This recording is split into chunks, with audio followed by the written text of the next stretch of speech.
Oosh. Hi, you're with Scott. I'm Ganji Kid. It's midnight. It's always midnight. Oosh. Hi, you're with Scott. I'm Ganji Kid. It's midnight. It's always midnight. Oosh. Hi, you're with Scott. I'm Ganji Kid. It's midnight. It's always. Obs is giving us some trouble today. For some reason, the stream deck doesn't work. If I press the close-up button. Oh, the close-up button works. The Genshin button works. Oh, it works now. It works. For some reason, when I just started it up then, it wouldn't hear my microphone and it didn't work. But now it works, so it's good, isn't it? When you turn it off and on, it works. It's good because it works, but it's negative because I don't know how to fix it. I mean, I don't know what went wrong. Probably just Windows. 3, 4. Oh, she's doing a stretch. She's ready for another good round of Genshin Impact. Do my little bit of chuffing. I'll tell you something. Last night I watched Triple G and... well, that's not my Firefox window, is it? You. Come on, Obs. Come on, you chuffer. That's not my Firefox window. This is my Firefox window. Last night I watched Triple G and Canelo 3. And my God, was it bad. My God, was it bad. Fight highlights. I don't know how they've managed to find 8 minutes worth of fight highlights. I sat at 4 in the morning it was supposed to start, right? I'm going to do a bit of moaning to start with because I'm tired. I'll tell you for why, and then we'll get on with Genshin Impact.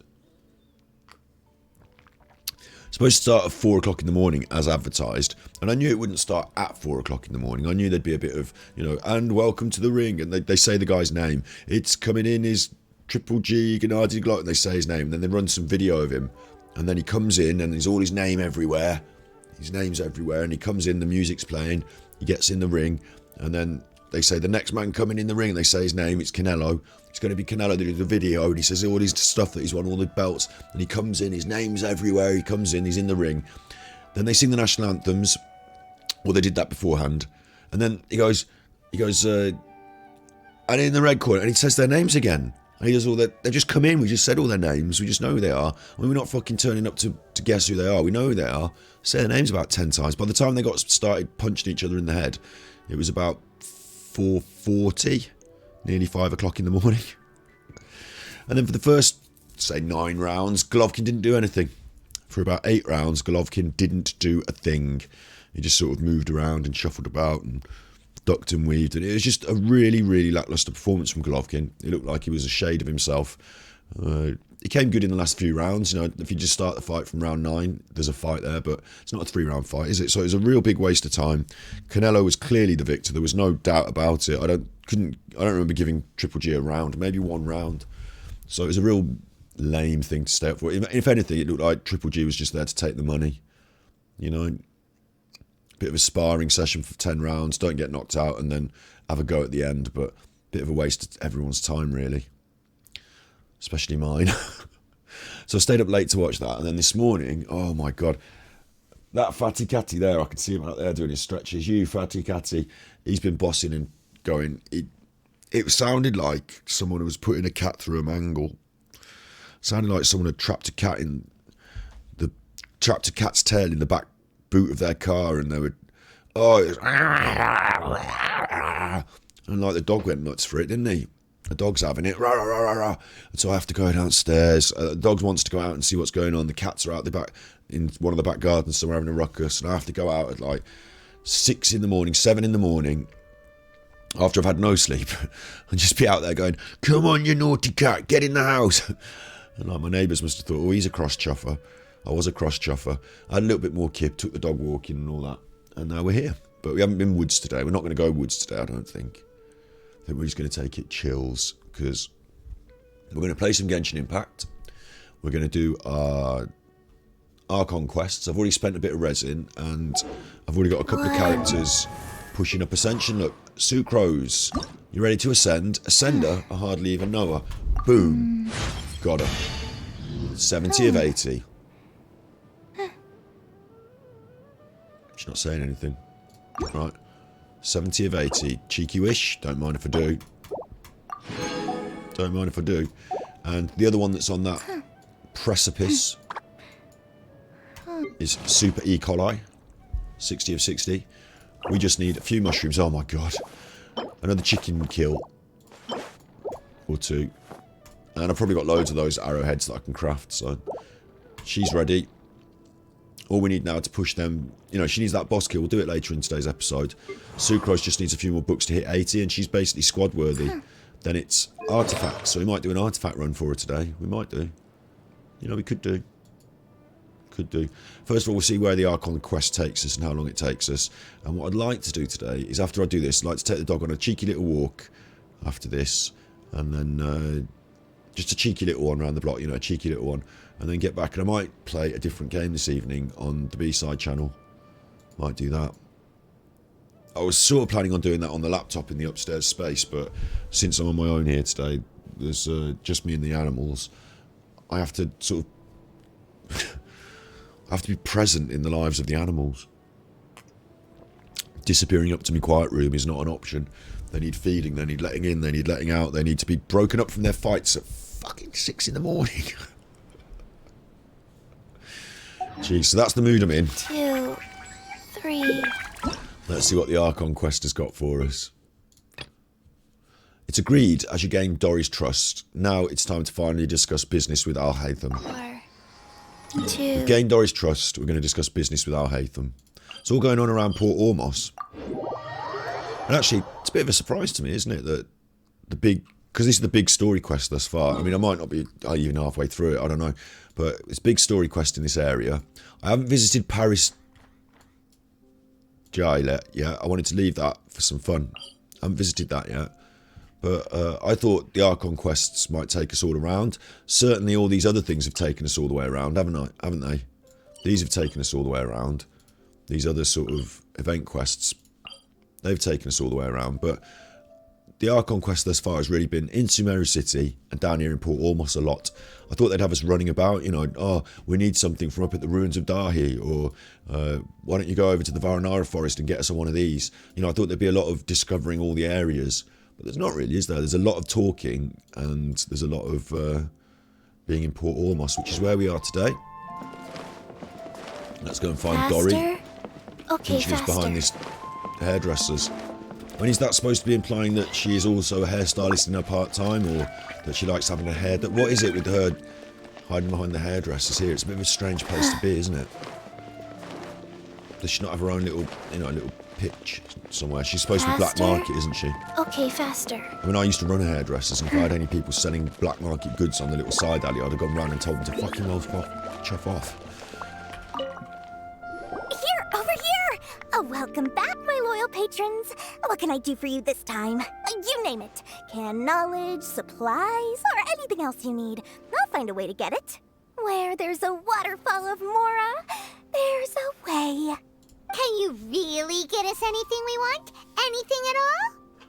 Hey, you know what? I just thought, this might be stupid here, but I could put a filter on Genshin Impact. Oh, I have got a filter on it, colour correction. Let's have a bit more brightness. I know the colour correction's off. Right, let me turn it on. Oh, we don't want that, do we? We don't want that. Do a new one. I just wondered if we get a little more brightness on the screen. I might be tripping, but let's have a look. No, we definitely don't want that, do we? It just feels like it's a bit dark. It's not dark, is it? Look. It's not dark. Might just be me tripping this morning because I'm tired. Aha! So it appears that canned knowledge alone is no longer sufficient for your opulent appetite. Then please oblige me. Tell me what you have in mind. Got a little cheeky one from Amazon today. Got this. Been getting chap lips from sitting here talking all the time. Never ever in my life have I used a chap lip thing. I didn't get the stick because I thought get the more. I like little containers. Never done this in my life before. Smells all right. You might see me doing this a bit more now in the future. A bit of chap lips. Staying up late watching the boxing. Sitting here all talking. It's good, isn't it? Other brands are available. I'd like to buy info on the whereabouts of the Divine Knowledge Capsule. Oh! I knew customers How'd you with drink your tea pockets now? as deep as yours would undoubtedly crave something more profound than ordinary canned knowledge. Oh yeah, how do ladies eat and drink with their lipstick on?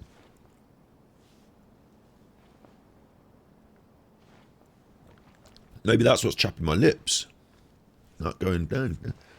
Ugh. Stinging a little bit. It says it soothes and moisturises. It feels like stinging a bit. Maybe I'm touching on my nose now. My fingers are I don't like this. So got stuff on me. God, how do ladies that? I'm not being sexist, but how do ladies go about with all makeup on their face? Like it'd annoy me. Anyway, can knowledge. But you know, that kind of information isn't going to be cheap. Oh, whatever, Doris. After all, I had to work really hard to weasel my way into the auction site. Not to mention that if anyone found out that I was the leaker, I would be in big, big trouble. Doris, whatever it takes. But how can we be sure your information is accurate?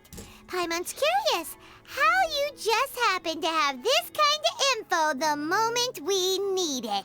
Paimon's turned out to be really sharp and clued up in this story quest, but she's not supposed to be. She's supposed to be a little bit more naive, isn't she?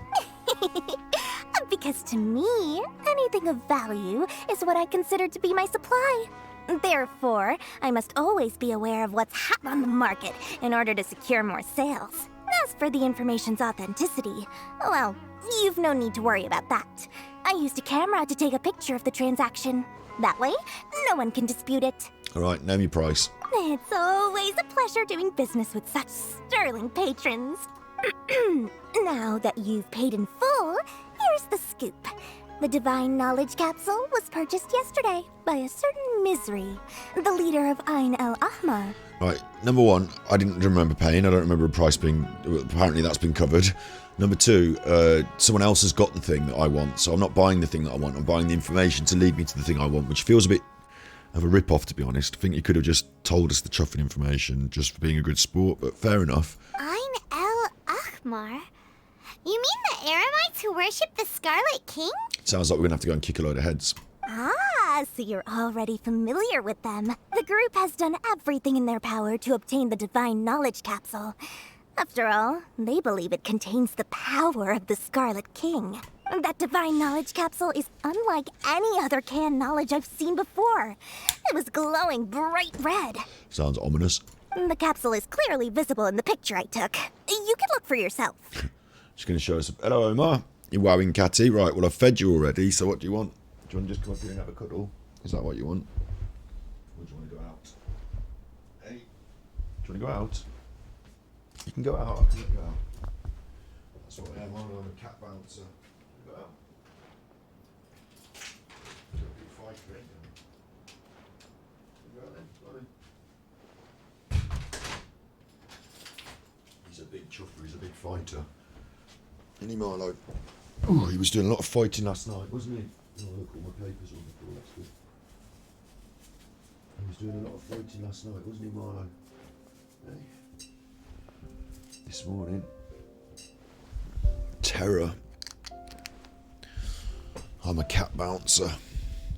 So yeah, I was saying, like, this picture now, this is going to be a picture of some capsules, and one of them's going to be scribbled in red with a marker pen, and I'm going to be like, yeah, really? Thanks for the info, Dory. Please, it's my pleasure. It's all thanks to discerning customers such as yourselves that my efforts yesterday were not in vain. Please, don't hesitate to contact me if you ever need anything else in the future.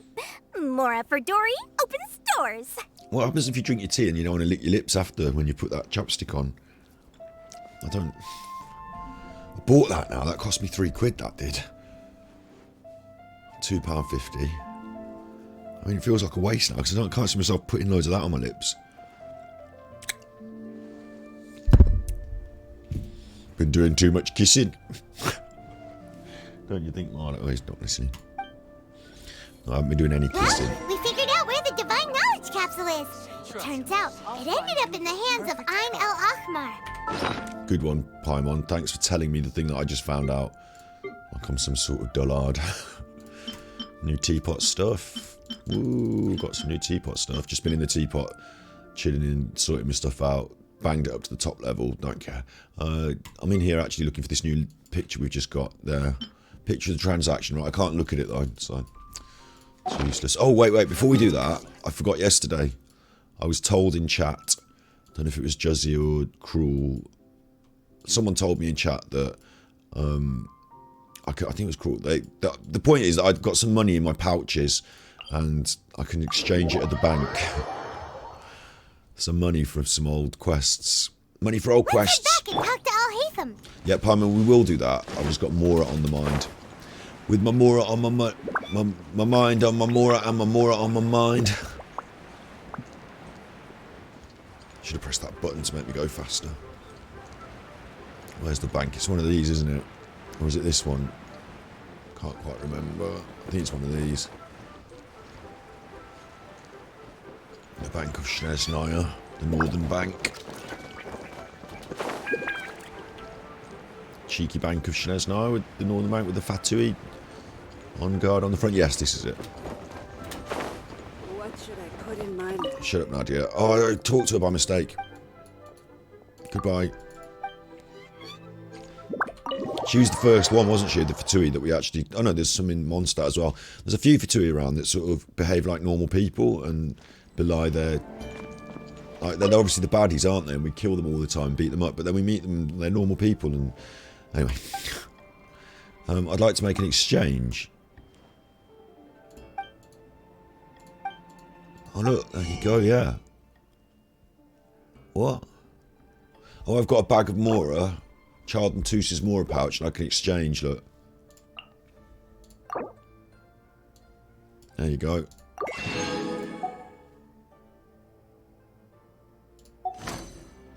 Okay, I got that then.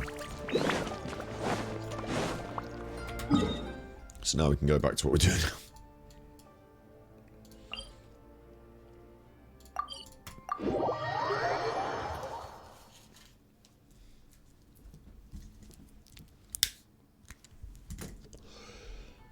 Oh. Body and mind.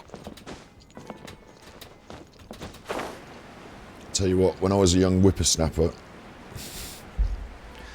when I was a Hellraiser, Fridays and Saturdays I'd be going out getting hammered, raving, whatever, and Sundays would be sitting at the pub, feeling sorry for yourself, feeling rough, running low on money, and you'd probably get yourself, if you would still manage to save yourself a tenner or so, you'd get yourself some food. Maybe in England on Sundays we have a traditional roast dinner. We have I don't eat meat anymore, but we have a roast piece of meat, either a piece of pork like a leg of lamb or you know, beef joint, carving meat, you know what I mean? And or you can go to a carvery where there's all three and you can take your pick, bit of turkey maybe. You have your meat, you have your potatoes, all of it roasted in the oven. It takes a few hours. Roasted potatoes, roasted onions, roasted, you know, imagine vegetables all roasted. Other vegetables as well, peas, broccoli, all that sort of stuff. Put on a bit of a spread.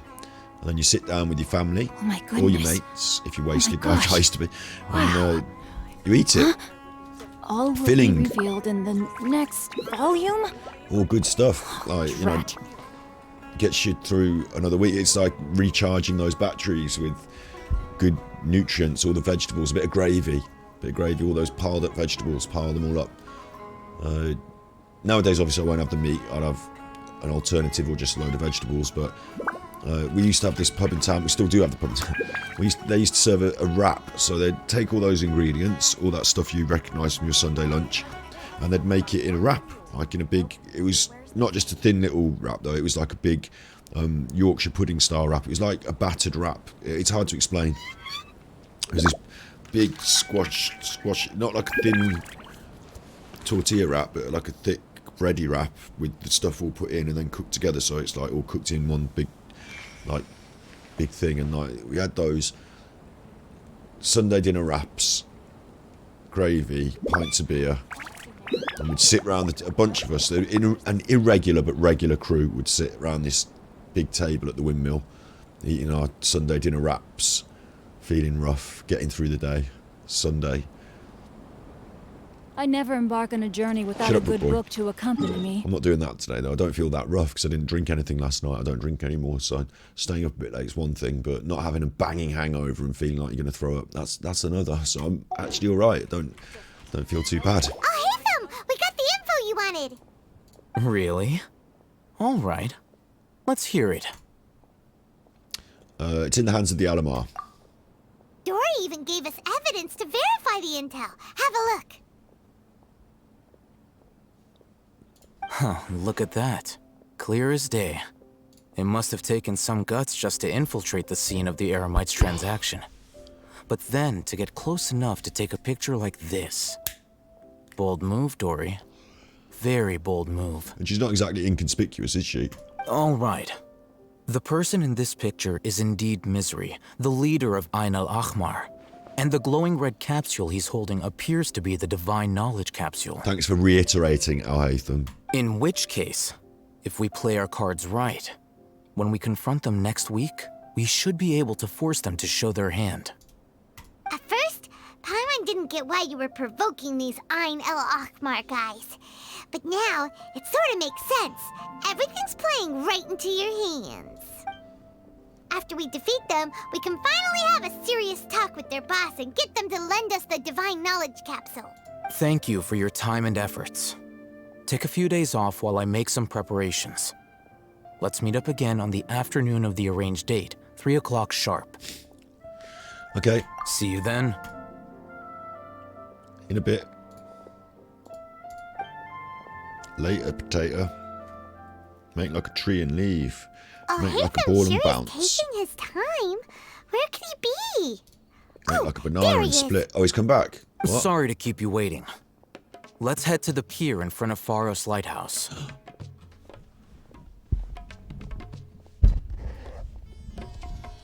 Hello? Hello? Pharos. Pharos. That used to be the name of the house I used to live in. And people used to say, oh, that's a funny name. Name for a house. It was a funny name for a house. It was. I'll show you.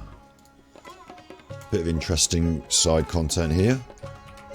Because Pharos is actually a real lighthouse. It's the lighthouse of Alexandria in Egypt. So, we've seen before Genshin Impact. Genshin is a monk, and he was a big cheese. Once the most influential of a number of scholar monks of the Buddhist Tendai sect. Very influential monk, Genshin. Real person. We've seen that Sumeru, and I am pronouncing it right, not like the Americans. Sorry, Americans. Sumeru, how to pronounce.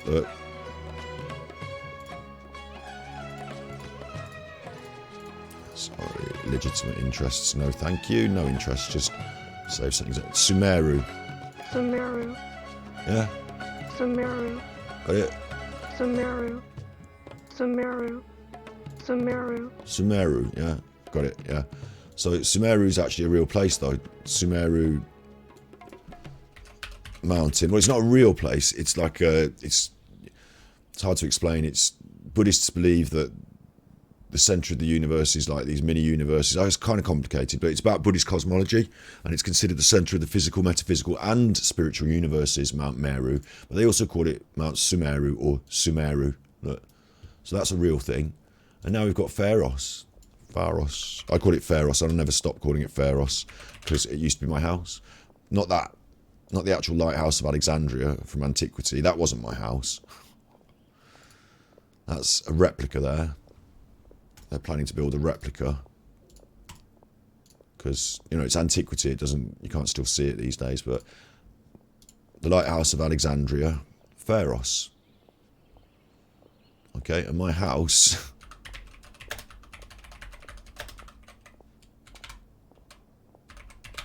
Oh, my nose is itchy now where I touched it with that Carmex stuff. My house.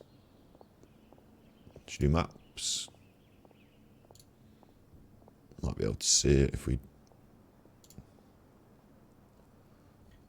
zoom in on the chuffer. No, you can't. Well, I'll just put Pillitton Prize, then it'll take us to the actual village. So this was the village I used to live in.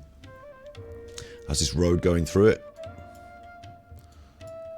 And so my house, it's not there anymore. Well, I'm not there anymore, but the house is. That's it there. That's where I used to live when I was a lucky young boy in the country. Over this side, there are houses here now, but when I was a little lad, they were just fields. It was all fields. And now it's all houses. I saw it change. Just up the road here is a little post office. This used to make me laugh, or get me angry actually. This is the little post office. It's no longer a post office, look. But they used to run a little shop from the inside, and they used to close the shop at like 2 o'clock in the afternoon or something. And some days I'd go there, and I remember once she was literally locking the door, and I was like, I've got the money, I just some cigarettes, and she wouldn't let me in. I only live over the fucking road. That was Mr. Brown's house. This was our house. It was nice. It was nice. It was an old... this road was actually a busy main road before the motorways, you know, back in the old days. And this was actually a roadside cafe. This end of it was open to the public like a cafe. And it didn't have the top windows. It was a bungalow.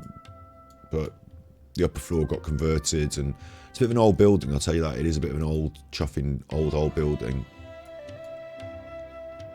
That's the old house that I used to... You can't see around the back, but it's got quite a big garden. And then the little village. We go up here. This is where I had my car accident, the first one. So this turning here, yeah? This turning. I was in the car here, and you can see up the road there a little bit, can't you? But there's a bit of a bend, right? The car that hit me, I looked up, saw no car. Started to slowly turn this corner. And you see how that car's now there? It was like there all of a sudden. They were coming so fast when they hit me. I was doing no miles an hour at all, just turning here. And both cars were completely written off. Completely smashed to bits, written off. So I don't know where all the power came for that. Because if it's a 30 mile an hour limit, so by rights I should not have, you know, it should have just been a little bump. But anyway, down into the village here. My friend Andrew, who went on to become, he's in Downton Abbey now, Andrew. He used to live there, in that house up there. This little English village, this is little boring, because there's nothing to do when you're a kid. This is down here, I'm showing you down here, because this is the bus stop. I used to have to come down, walk up round there, down here, and get the bus to school, yeah?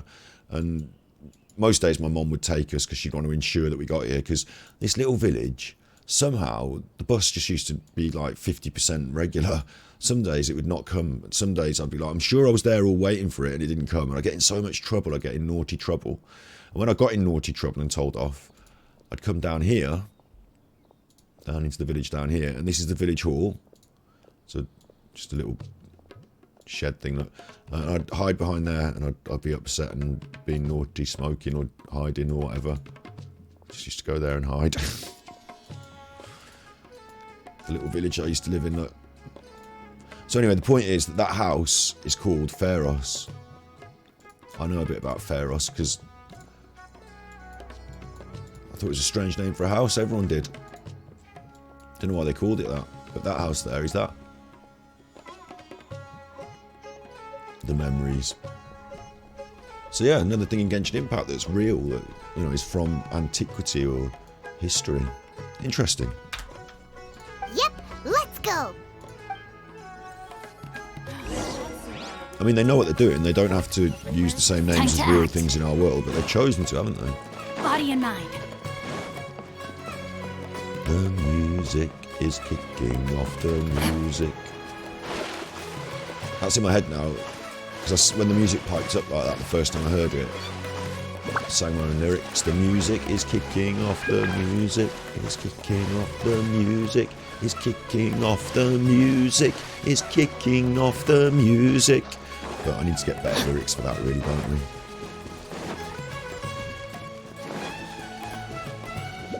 Here we are. Oh, hey, Thumb.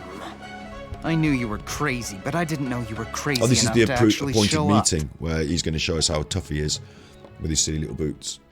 Funny little pointy boots. It was I who demanded that these negotiations take place. I was more worried that you might go back on your promise. Ooh, Eggy. But this is turning into quite an occasion.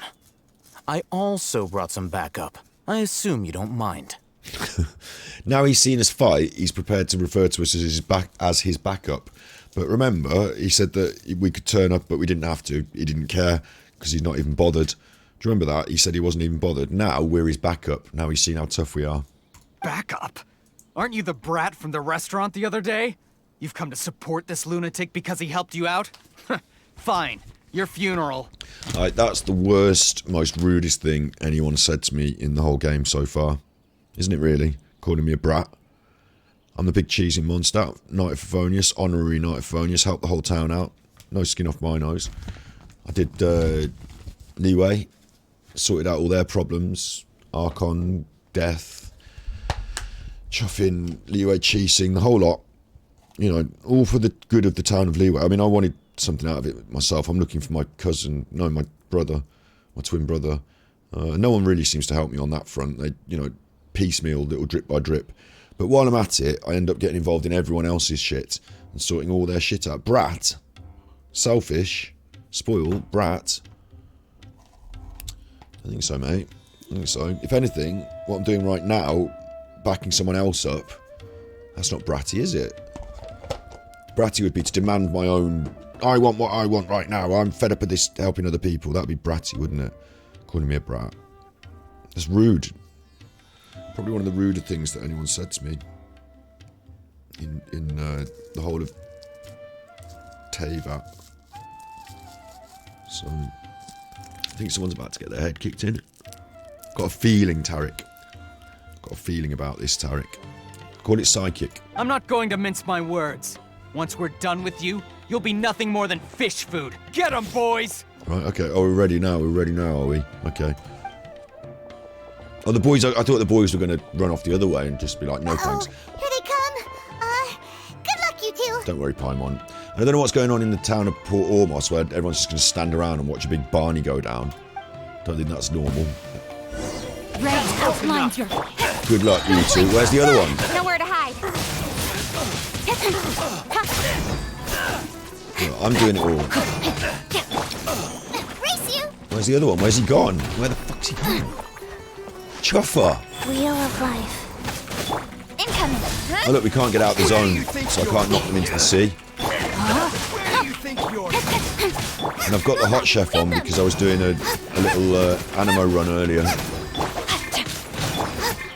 I use her for the special effects. Get my challenges in, I'll explain in a minute time.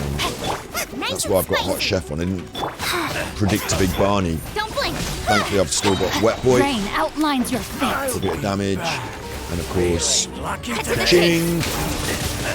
She can pile it on these days. The numbers might not individually look so big. Certainly I'm a free-to-play player, I'm not one of those huge pumpers, but whilst the numbers might not look so big, as they chock up quite quick together, I like a bit of alacrity. You know, I'd rather do lots of smaller numbers than one big number. Speed of light. Maybe that's just personal choice and style, but I like the fact that she's quick, and when those numbers do start to stack up, Incoming. you know, we're doing 1, 2, 3,000, Nowhere to hide. all quickly, one off the other, hopefully. Fire Speed of involved. light. Let's get the fire involved. Boba, get them. Life goes on. Rain cutter. Like, these chuffers are standing no chance, are they? And I like the way she keeps them up in the air when she gets going with a volley of shots. Incoming. I like the way she juggles them. They all got their heads smashed in for no Academia chance. Scum! Yeah, no chance. Boss! Finally! Oh, the boss. Did you use it? Great! Now we can...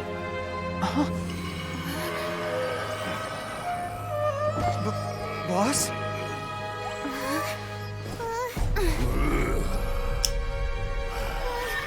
Oh, something's going on with the boss. What's going on with him? Is he going to turn into a Harbinger Mega Man? Or is it the spirit of the Red King? Boss! Boss! Hey! What's wrong? Bloody hell! What happened to him? Never seen violence like this before in Genshin Impact. I mean, We have to cut his Akasha connection. Now.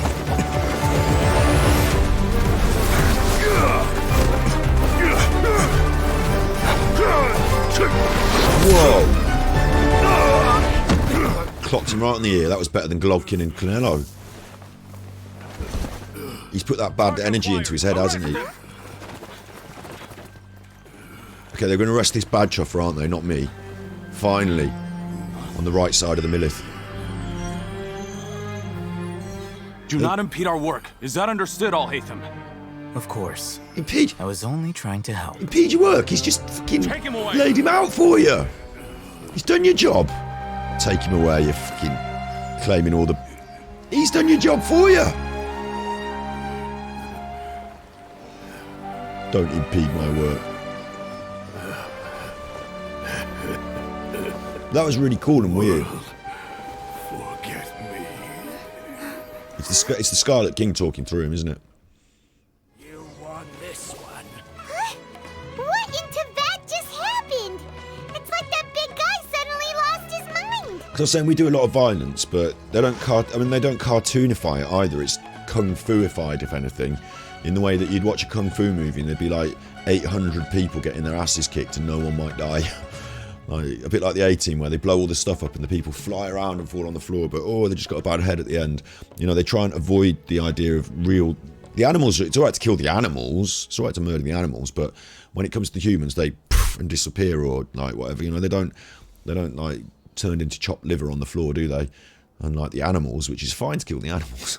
So it's fine to just murder the animals, brutalise the animals, violence to the animals. No, not for me, it's not fine, but it's interesting, isn't it, that was the first time we've actually seen someone like fists punching in the face, and it looked really aggressive and really harsh. Like computer game violence, there are degrees of it, aren't there? There are differences, and it just stood out, didn't it, as being a very violent, aggressive, brutal act all of a sudden. A bit shocking in a way. It looks like he used the Divine Knowledge Capsule. Despite our consistent use of violence. You mean the Divine Knowledge Capsule did that to him? Just want to check my sound. 1, 2, check, check. The Divine Knowledge Capsule did that to him? Just want to check my sound. 1, 2, check, check. Yeah, I'm still rolling. Yeah, I'm still rolling. Also, something I wanted to mention was we've got the Queen lying in state still. So I've been wearing black for the Queen lying in state. Yesterday I put on this jumper. It's made predominantly black, and it's still quite cold in the house now. It's getting on towards what's that under? A bit of fluff. Don't pick it, you'll ruin it. The cat's had a claw on it. It's getting towards the chill out of autumn, winter in the UK, so I'm still... What I'm trying to say is I'm still respectful toward the Queen, but I'm wearing a jumper. Oh, yeah. You mean how some researchers go insane after getting knowledge from Irminsul? I've heard of numerous incidents of researchers in Satyavada life going insane. The state that man is now in suggests that this is a similar situation. Apologise to the world join requests. I'm just doing a chilling story mode, so it's not world join stuff, but I do keep saying at some point we'll have a bash at that whole... This Divine co-op Knowledge stuff. Capsule does appear to be linked to the gods, but beyond that, it doesn't seem anything like the rumors suggest. Possessing it doesn't grant you divine wisdom or power. Did you hear what he said? World, forget me. What could that possibly mean? That's exactly what I heard before at Irminsul. If the mantra took him away, then that means the Academia got the Divine Knowledge Capsule back too. What a shame. We were so close. Oh, we needed that thing, right? Still, Paimon didn't expect the Divine Knowledge Capsule would be so dangerous. Imagine if we tried to open it. Oh, who knows what would have happened to us? As things stand, there is no reason for me to remain in Port Ormos. I believe our collaboration has also reached its end. Oh, we were so busy trying to find the Divine Knowledge Capsule that Paimon forgot to ask you something. Since you're a member of the Academia, do you have any idea how we could go about meeting Lesser Lord Kusanali? Yeah, that's what we really want to do. Truthfully, I don't. Lesser Lord Kusanali appears to exist outside of Sumeru's entire administration. Most of the time, you wouldn't know she exists at all. Moreover, since the Academia possesses the Akasha, a symbol of our deity's wisdom, scholars have no reason to desire to make contact with the deity herself anyway. Everything about Lesser Lord Kusanali is such a mystery. I'm heading back to the Academia. How about you two? It's almost the day of the Sub-Zero's festival. Sub-Zero. Maybe we should head back too. We've been rushed off our feet over the past few days, so maybe a little rest and relaxation will do us good. Go on then. Then we'll part ways here, Al-Haytham. Until we meet again. Like, Paimon's directing the whole thing, isn't she? It's weird in a way. Like, she seems naive, and then she reveals herself to be a bit switched on and sharp sometimes. I still have this thing in my back of my mind about, you know, the final playing out of the story and Paimon's part in it. I think she's a bit more powerful. Like, it's like she's a guiding force, isn't it? And I think, like, wherever this takes us, the final showdown, I think Paimon will be revealed to have some sort of greater purpose. I think she's of the gods herself.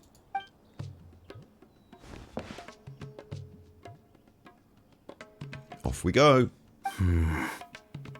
Now, do I deal with this thing first? He's got the... Or should I produce the report that the higher-ups require? He's got the crystal. He didn't tell us the chuffer. Bad chuffer. He's got the DKC. Whatever it was. Another achievement. Look, I've been popping off some achievements recently. Elemental Specialist. Trigger Cryo, Hydro, Pyro and Electro Swirl relaxtions at least once within 2 seconds. Oh, that sounds tough. 10 times. Claim. Claimed it, mate. How did I do that? Well, I had my hot chef with the spinning fire discs going around her. I had my wet boy with his super outline your fate wet going off. Pyro. So we've got Cryo, Pyro, Hydro and Electro. And I fought the Animo Cube. So the Animo Cube creates the swirl. So when I'm going at it, I want my things going round me, because it's got to happen within 2 seconds. So I have Chi-Chi's little ice thing going around me. I have the Fire Girl's spinning discs going around me. I have the Wet Boy's wet sword popping off. You know, rain outlines your fate and it goes off. I don't have to stay on those characters to have that effect keep happening, do I? So then I switch to the Electro character, and those 3 other elemental effects are still triggered, they're still going off, and I give a good pop with the Electro, and boom, done it. All swirls together on the Animo Cube. So I claim that, 20 primos. Lovely. Lovely. We are getting these automatic, look, reached rank 10 in the teapot. Just happened because, you know, it's happening for us. But they're good primos to stick in the bank, because we are pushing now on the grind. This week I am going to grind hard. I think I can feel it in my bones. There's all sorts of things to grind towards in Genshin Impact. It can be character ascension, it can be materials, it can be boss kills, whatever. But for me this week, coming up, I've got this feeling that I want to start 15,500 there. I need that number to get up to 20 by the end of the week at least. And it's a big target to set myself. I want that 28 by the time. 8 days remaining. Next banner coming up. I don't know what's coming up, but if I have to wish on it, I'm going to need 20 wishes. 20. I'm going to need 20,000 primos, and then I'll be short 800. But we popped off a few, and we failed to get the 5-star, so we've got a bit of pity. And last time I ended up with 700 in the bank after 28k spend. 700 left, so I can probably get 21k. Will probably take us there. So I do need that extra 5k this week. I'm going to be pushing for it, grinding. That means chest scrubbing. It means, you know, anything with a primo attached. I'm going to be sort of looking at with greedy eyes. And it also means that certain things that, you know, grinding up my talent artifacts or whatever, you know, grinding up those things, talent materials or artifacts, might have to take a back seat this week again. Talk to the bartender. Can I talk to you? Are you the bartender? Oh, she's just a staff member. She doesn't make cocktails or wait on customers. Well, what do you do if you're a staff member? What other jobs can you have at the bar? The bartender owns the place. He doesn't want to offend customers, so he'll meet my demands. Do you like working here? She doesn't actually like it, but she doesn't hate it either. I'm just fed up of listening to you now, you silly. Not got anything for me. Let's go to Sumeru City. And one of the main things that does contain primos, of course, things like, oh, no primos here, look, no primos. No primos, bit of a shame. And what? Why is there an exclamation point on it?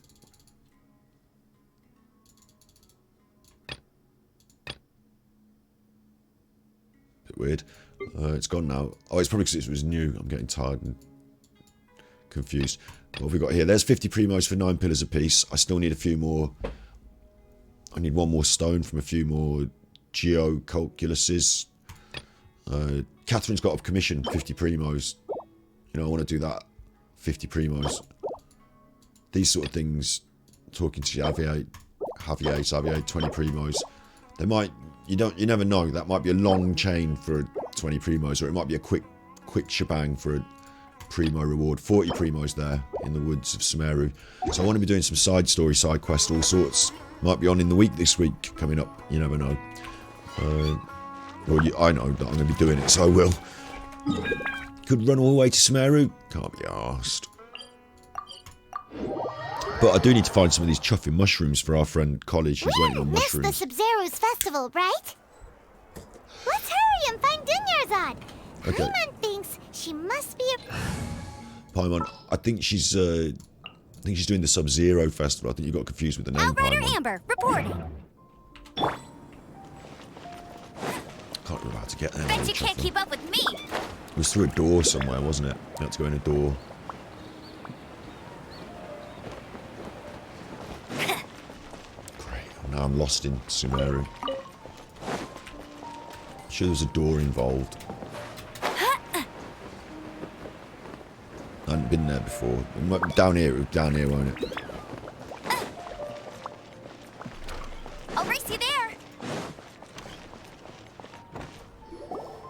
There she is! Dunyarzad! We're back! Dunyarzad! Sounds like a Just dinosaur. as promised, Traveler and Paimon. I'm so glad that you two came back to celebrate Lesser Lord Kusanali's birthday. Indeed.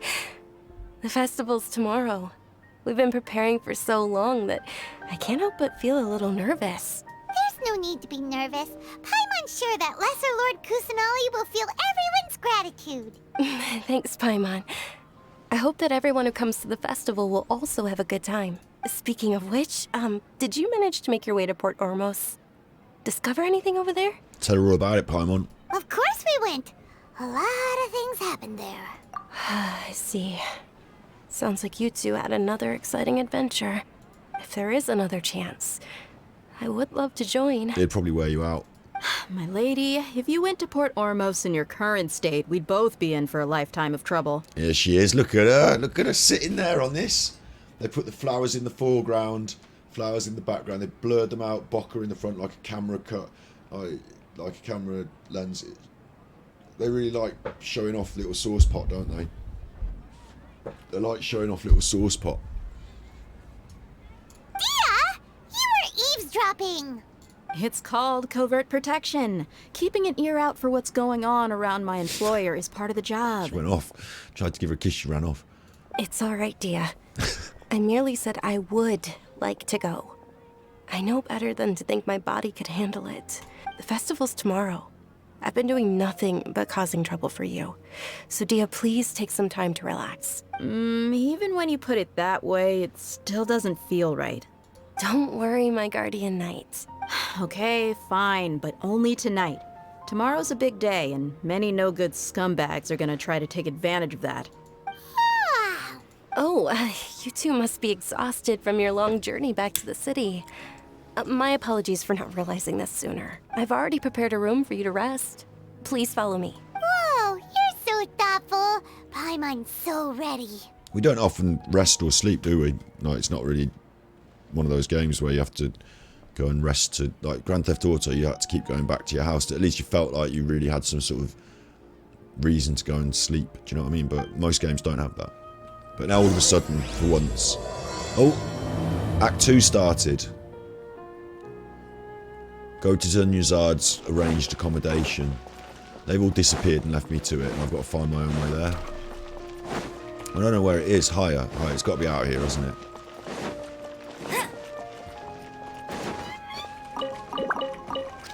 Swipe to cabbage.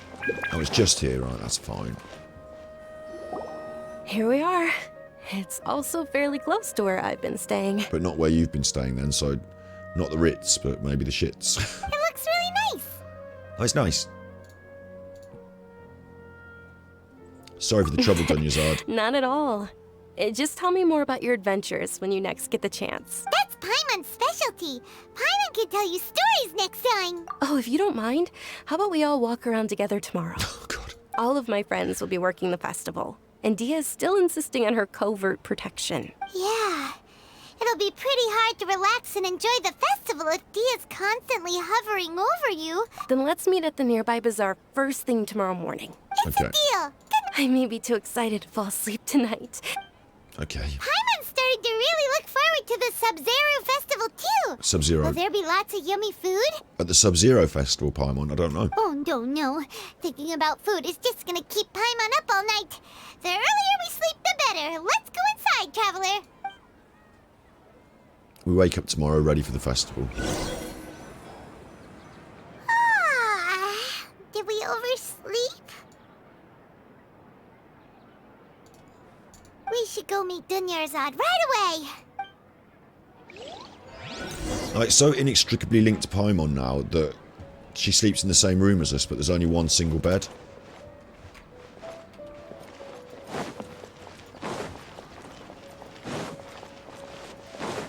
No, Shakima, I've done your feeding you. There's no point in me howling at me. Bet you can't keep up with me. Traveler, Paimon, I've been waiting for you two. Good morning, Dunyarzad. We must have overslept a little bit. Not at all. I arrived early. Today is finally here. I must cherish every moment as if it were gold. You've worked so hard for this day. You gotta enjoy it to the fullest. I suppose it's one of these where I just sit back and let it happen. I feel like I might fall asleep by accident if I don't have to do any fighting or anything, but... You know it. It's just that, as expected, I had some trouble falling asleep last night. I'm hoping my body won't be too much of an issue today. Well, shall we? Let's start with the stalls over there. Many vendors came out of the blue to support the event, and they insisted on covering costs themselves. Let's go give them some business. They paid for everything out of pocket? Oh, sounds like they're not in this just for the Mora. They all said that contributing to a lively festival atmosphere is more important than money. Especially since we don't often get to celebrate Lesser Lord Kusanali's birthday. Ooh, they're selling food over that way! This is a stall offering foods from the Haft Mewa feast. Oh, you could tell straight away. I thought most people nowadays wouldn't know. Look at the size of those blueberries. Mushrooms, flowers, and all kind of fruit? It's all vegetarian stuff. Oh, Paimon's a little disappointed. Get fucked, Paimon. Get fucked. You're disappointed it's vegetarian. Get fucked, Paimon. Vegan's good. What, you'd rather we were murdering something so you could eat it? Yeah? Like, have you ever had a dog or a cat as a pet? Have you ever had a pet animal, dog or a cat? You know, it's got their own mind, they've got their own lives, they've got their own thoughts and feelings. They can be scared, hurt, afraid. They can feel pain. They definitely don't want to die. One of their main things, most animals, one of their main things. For you to just have all this food option in front of you, all lovely stuff, mushrooms, fruits, you know, all nice, cook good dinners with it.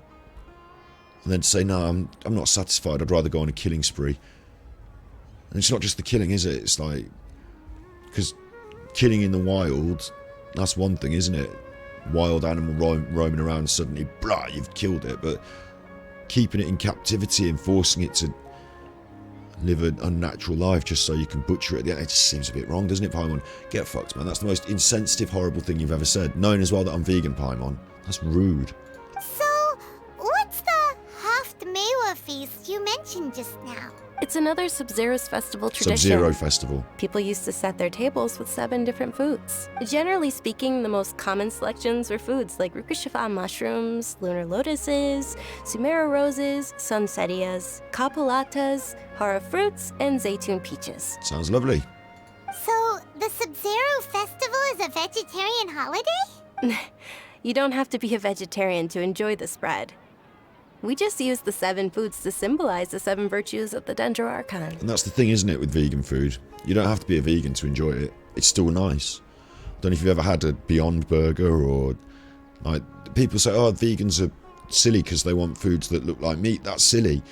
Why are they doing that? Well, actually, what it is I don't really want my foods to look like a leg of lamb or an ox tongue or, you know, a piece of horse. I don't want it to look like that. I don't need it to. But over the years, and there's been a few of them, I've been actually conditioned by the environment and the people in it, and they've taught me that certain things are what I should be eating and taste nice, and I'm used to. You know, what you're used to. If you think about it, the people in China that eat differently to the people in the West, they're just people, aren't they? And the people that eat in India with the more spicy food, they're just Indian people. It's not that humans have different food tastes because they're born somewhere.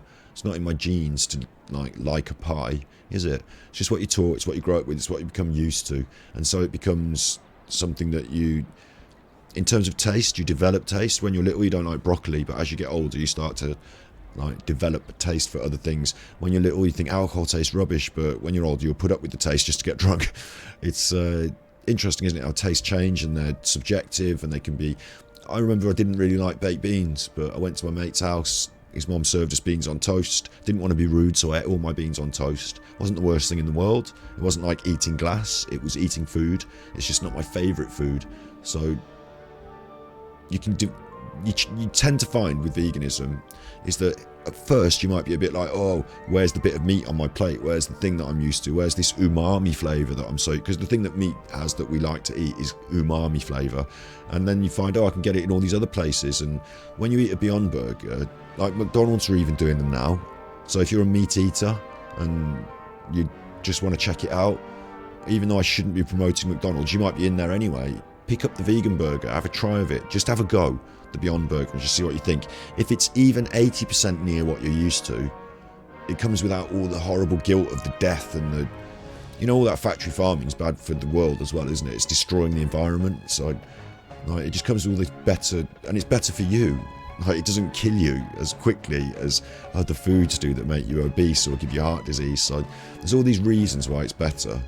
And then the only thing that's holding us back is that I'm so used to eating a certain thing. I'm so narrow-minded and closed-minded that I won't open my eyes and try something. No, I have to have my steak pie. No, it has to be that way. Vegan food's not food, but it is. The funny thing I find as well is in the supermarket.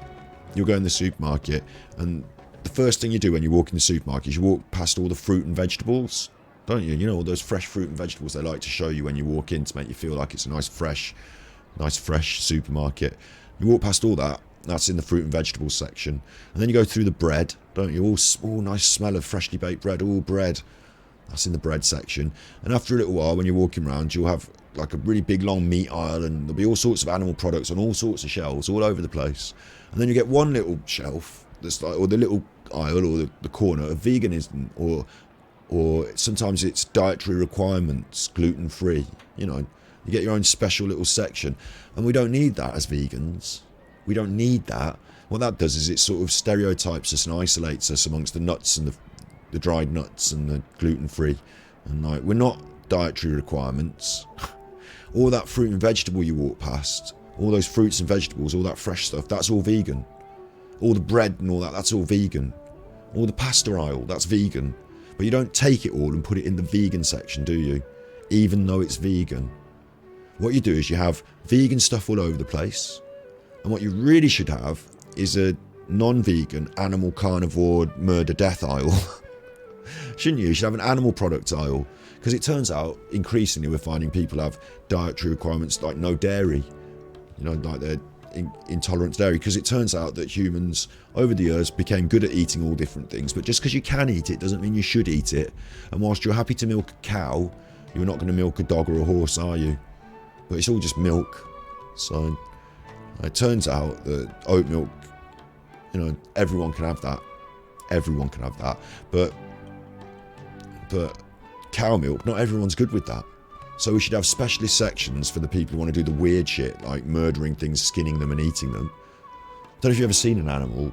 Don't know if you've ever tried skinning one yourself. Like, it's a little bit easier just to take an apple off a tree and eat it, isn't it?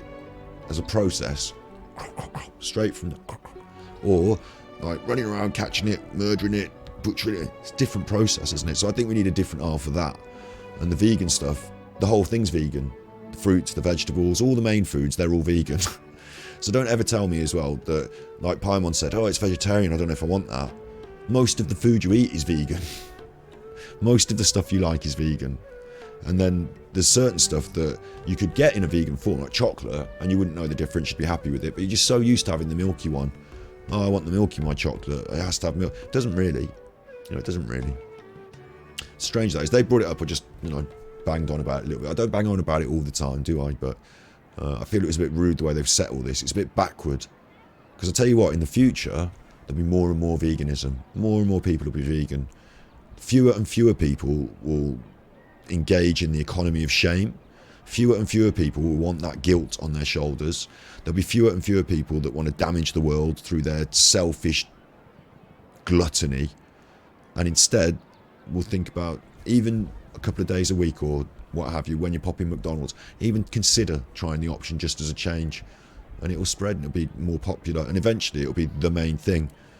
And the way that pendulum is, it's not just that it is swinging because of public opinion and politics and future ideas, modern thinking. It's not just that, but it is that.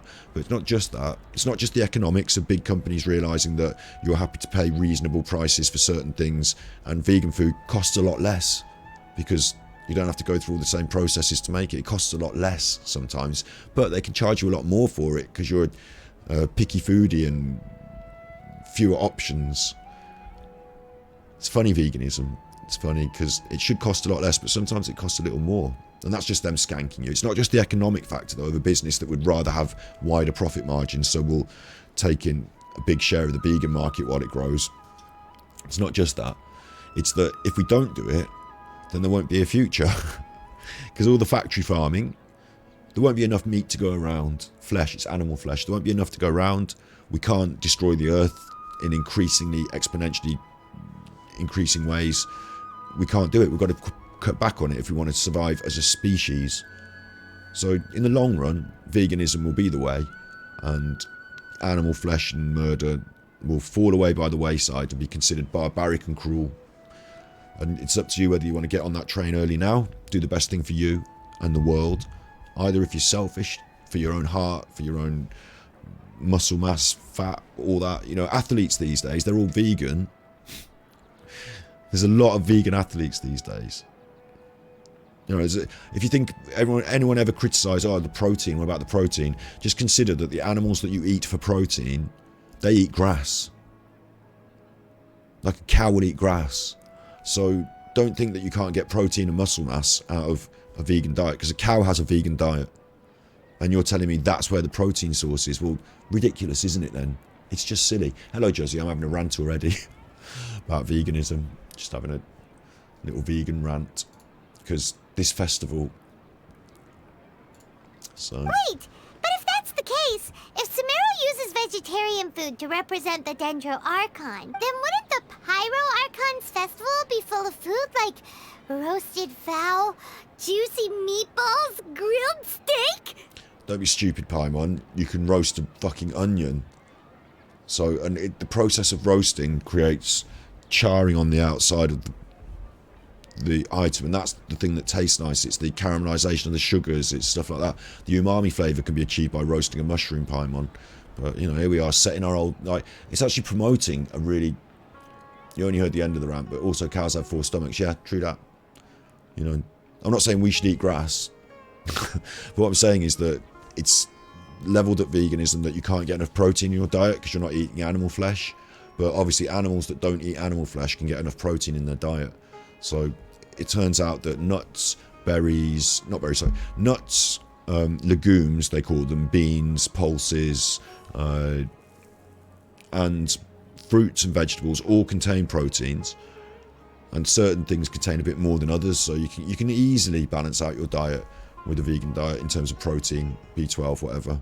And then you get it added to stuff these days because we've got modern science, so you get it, like all that soya milk I'm always drinking, that's the source of B12 for me. So protein ahoy, there's loads of it. And this here Paimon, like, this is like such backward, tired ideas to be promoting. Paimon's like, oh, meat is good, oh, lovely animal flesh is good, isn't it? It's like literally written into it. people who write this stuff, people who still talk like this these days, they're backwards and archaic, and you have to understand more and more that, I mean, I used to do it when I was a vegan. Before I was a vegan, I went out with a girl and she was a vegan, and I used to say, yeah, but you know, animals, hunter-gatherer. I was just a bit backward and a bit ignorant, that's all. You know, I was a bit behind the times, that's all. You know how you think about what your grandparents used to think, you know, I was talking about a roast dinner earlier. Imagine the way food has changed since your grandparents. There used to be meat and potatoes, didn't it? You know, then you had fast food change the world, then you had freezer food change the world. We eat all sorts of stuff now from all over the world. And if what they eat in China is totally different to what they eat in America, then it's not that humans have to eat a certain thing because it's proven we all have to have burgers. They don't. Different cultures have different answers to the same questions. And now we can see the whole thing. We can see all of the different food groups, all the different meals, all the different recipes. We know what they all are. We can look into the science of what it does to your body. And it turns out they're like, oh, please don't eat so many eggs because you're getting cholesterol. If I were you, I wouldn't eat so many of those processed sausages because it's going to give you heart disease. All that salt and sugar and animal fat's going to kill you. So whilst I really enjoy a nice bit of bacon, bacon is carcinogenic and will kill you.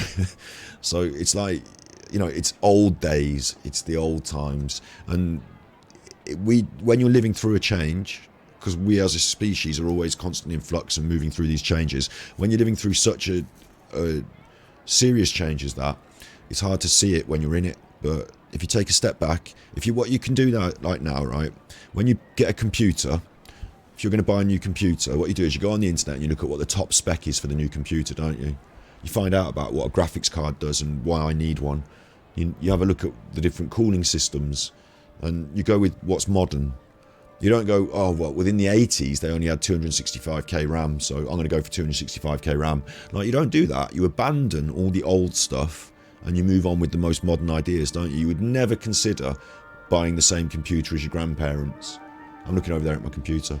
But when it comes to eating, which is the thing that keeps you alive and fuels your body, and sometimes can give you heart disease, cancer, obesity problems, you know, think of it, you name it, from food. When it comes to that, people are like, no, I'm just going to do what my granddad did, or, you know, my mom used to cook this for me, so that's the best.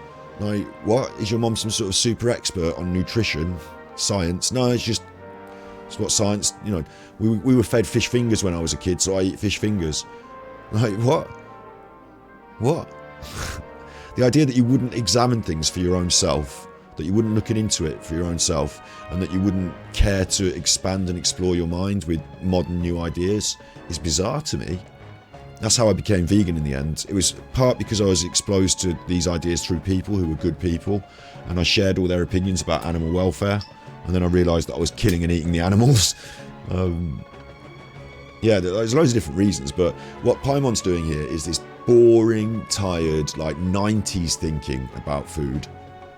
Even before the 90s, 80s and 90s thinking. It's a big prawn cocktail, it's a lovely carvery, but really, you know, we've realised now that all that she's described there is bad news in many different ways, so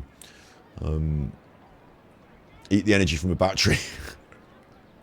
Oh, Traveler, we have to go to Natlan as soon as possible! Spicy batteries. I hope your wish comes true one day, Paimon. Get fucked, Paimon. Thanks! Alright, how about we also check out some of these other stalls?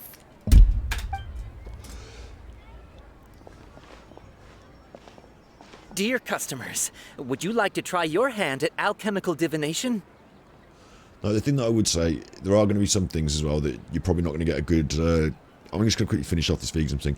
There's going to be a few things that maybe they're like your favourite food of it. Like for me, it was ice cream was a big one. I can't really get a similar sort of Ben & Jerry's ice cream than I used to eat in vegan form. I probably can these days. I probably haven't tried them as much these days, but back then, you know, a few years ago, I felt the dessert options were lacking. And then also, like certain things like a ribeye steak, there's not really a vegan alternative. However, I think if you put a ribeye steak in front of me now, after about 5 or 6 years of veganism, it would look different. It would look less appealing. It would appear to have all, like, veins and fat lines. I'm thinking of it like it would feel to be a bit like you change your taste over time with that. But there is one other thing, the final thing I wanted to say about it, which is to just go and try it. Just if you're listening to this and you've got an opinion and it's like, you know, he's wrong, I like meat, just try some of these things. You don't have to become a vegan, but if you haven't tried the Beyond Burgers, or if you haven't tried the alternative foods that you've never tried. When I became vegan, I started eating tofu, seitan, more soya stuff, and it was like I'd never really cooked with that before. Yeah, I would consider myself a worldly wise. I'm a bit of a chef. I used to work in kitchens. You know, with that in mind, if I went to a market and there was a new ingredient in the market, oh, what's this kind of thing? I haven't cooked with that before. I might buy a couple of those and have a go. You know, it used to be pheasants or exotic fruits, but like that's veganism. Just try it, have a go with it, see if it's any fun. Some of the things you might think, actually, they're not so bad. Quite like that. This hot dog's the same as that hot dog. It's just this one's vegan and is not going to be bad for me, and that one's animal products and is bad for me. Not only can I tolerate this, I can quite enjoy it. And then you have to decide, is it worth doing the killing? Now that you've got options. So that's my final thing about that. I just wanted to put it out there because Paimon's made me cross. What's alchemical divination? Those two things sound like they'd be fun to try together. Right? I thought the same when I first heard about it. It is said to be a mysterious craft invented by none other than Lesser Lord Kusanali herself. So, how does it work? It's quite simple. After you give me any 2 alchemical reagents, I'll use them to perform a random transmutation. Sounds crap. Sure sounds random. So random that it will probably fail. That is precisely what we need. After the transmutation fails, your one and only diviner here will interpret the remnants. Rubbish. Well, according to Lesser Lord Kusanali, everything is interconnected, and all that occurs can be traced back to fate. You could say this is a pearl of old wisdom. Sounds like rubbish to me. Why does everything sound so much more credible when Dunyarzad says it? Are you guys working together? So that's the true wisdom behind it. This young lady sure knows her stuff. So, how about it? Want to give it a try? No. It's a waste of my alchemical reagent items. So no, I don't. But since I've got 214 small lampgrass, you can have one of them. And got 241 sea ganoderma, so you can have one of them as well, you chuffer. I've got 101 Naku weed. I might give you one, so I've got even 100 Naku weed. Go on.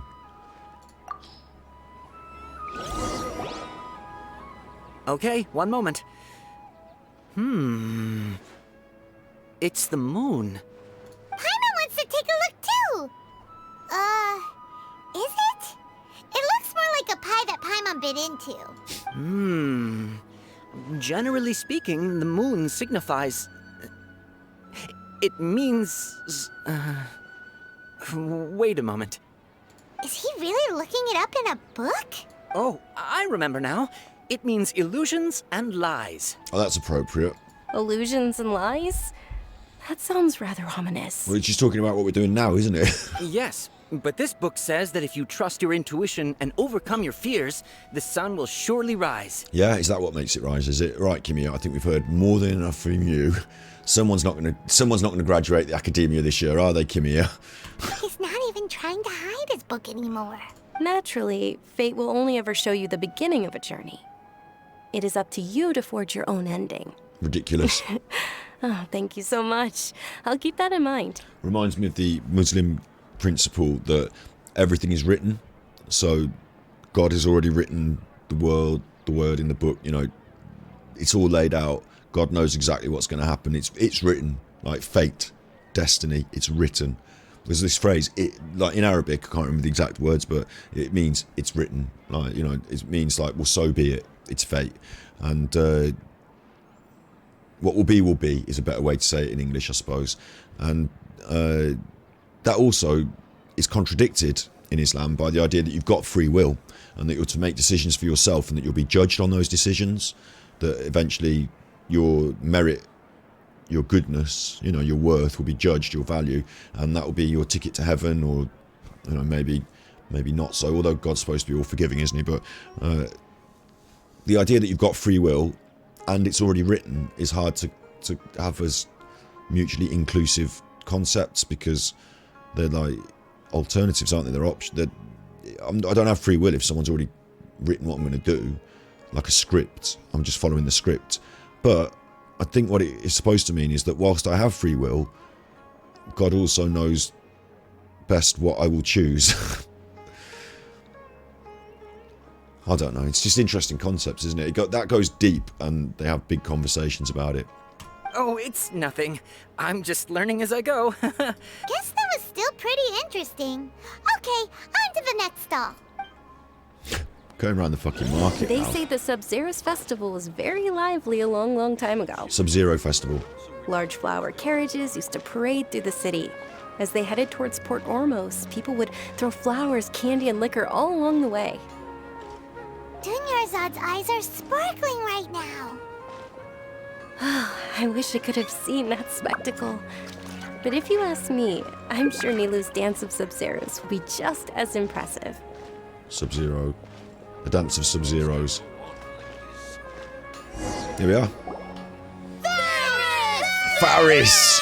Faris! Attention!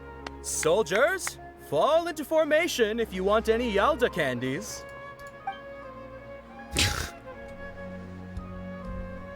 It's a weird guy with a weird hat. That's right, Paimon.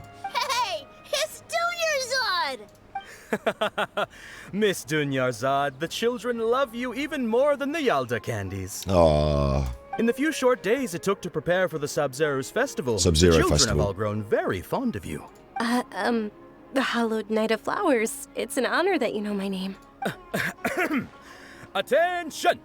In the name of Ferris, the Knight of Flowers, I commend you on your contributions to the glorious Sub-Zero's festival. Sub-Zero Festival. All right, little soldiers. Take your Yalda candies and don't forget your loyalty to Lesser Lord Kusanali. Dismissed! Buying their love with sweets. Yes, Knight Ferris! Yes, Knight Faris. Just what is going on here? Ferris, the Night of Flowers, is another Sub-Zero's festival icon. Sub-Zero and one festival. immensely popular with children. In the past, the actor portraying Ferris would also sit on a flower carriage. It's all thanks to Miss Dunyarzad's sponsorship that the children can make such wonderful memories today. I just was reading the words and I just started to drift off. I was feeling very tired, I'll tell you that. There's also the mathematical concept of if you could know the location and momentum of every single particle, you could tell everything that will... Ah, yes.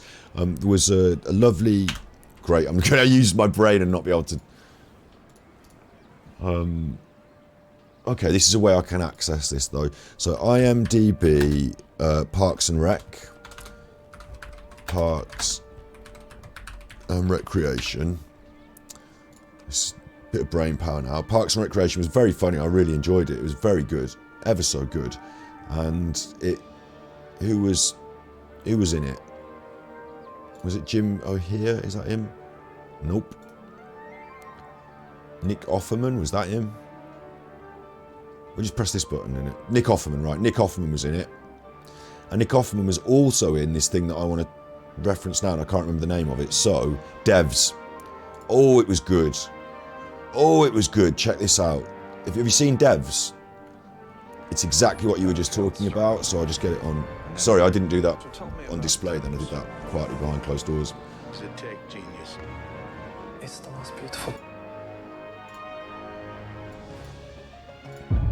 Born Moscow, MIT, then a failed startup, and then here. So tell me about Devs. Does it take genius?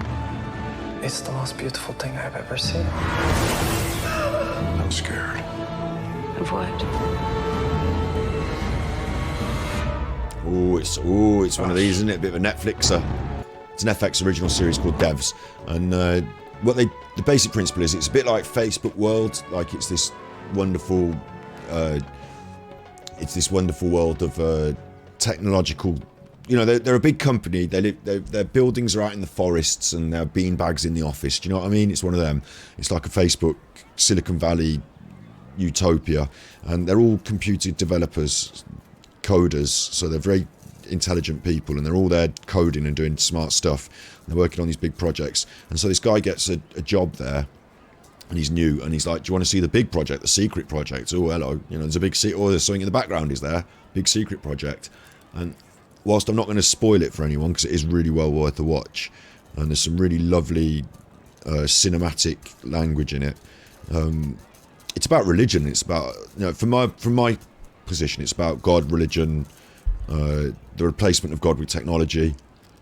You know, it's about those sort of concepts. But it's also about what you said. They code. I mean, I'm not blowing the cover, because, you know, you find this out in like episode 3. It's a bit of a spoiler, but, you know, how else am I going to describe what I'm talking about without spoiling it a bit? But they're trying to create, or they're creating, a supercomputer that can do exactly that. Predict if they, knowing the location and momentum of every single particle, then they don't try and control it, but they try and predict the future and the past. So one of the most amazing scenes, and again, this is why I think it's not just allegorical about religion, but it talks about religion, is they try and go back in the past and sort of see Jesus, and then they also use it to sort of predict the future, and then it all goes a bit, you know, then it gets a bit sci-fi, then it gets a bit scary, then there's some running around to be done and some secret behaviour to be done. It gets a bit dark, and, you know, the one who runs the project doesn't really want other people to, you know, he's a benevolent, lovely fellow, but he's also a bit, he also has a wrath like God. So it's a really interesting series, and it covers topics like that. I was well impressed with it, devs. I was well impressed.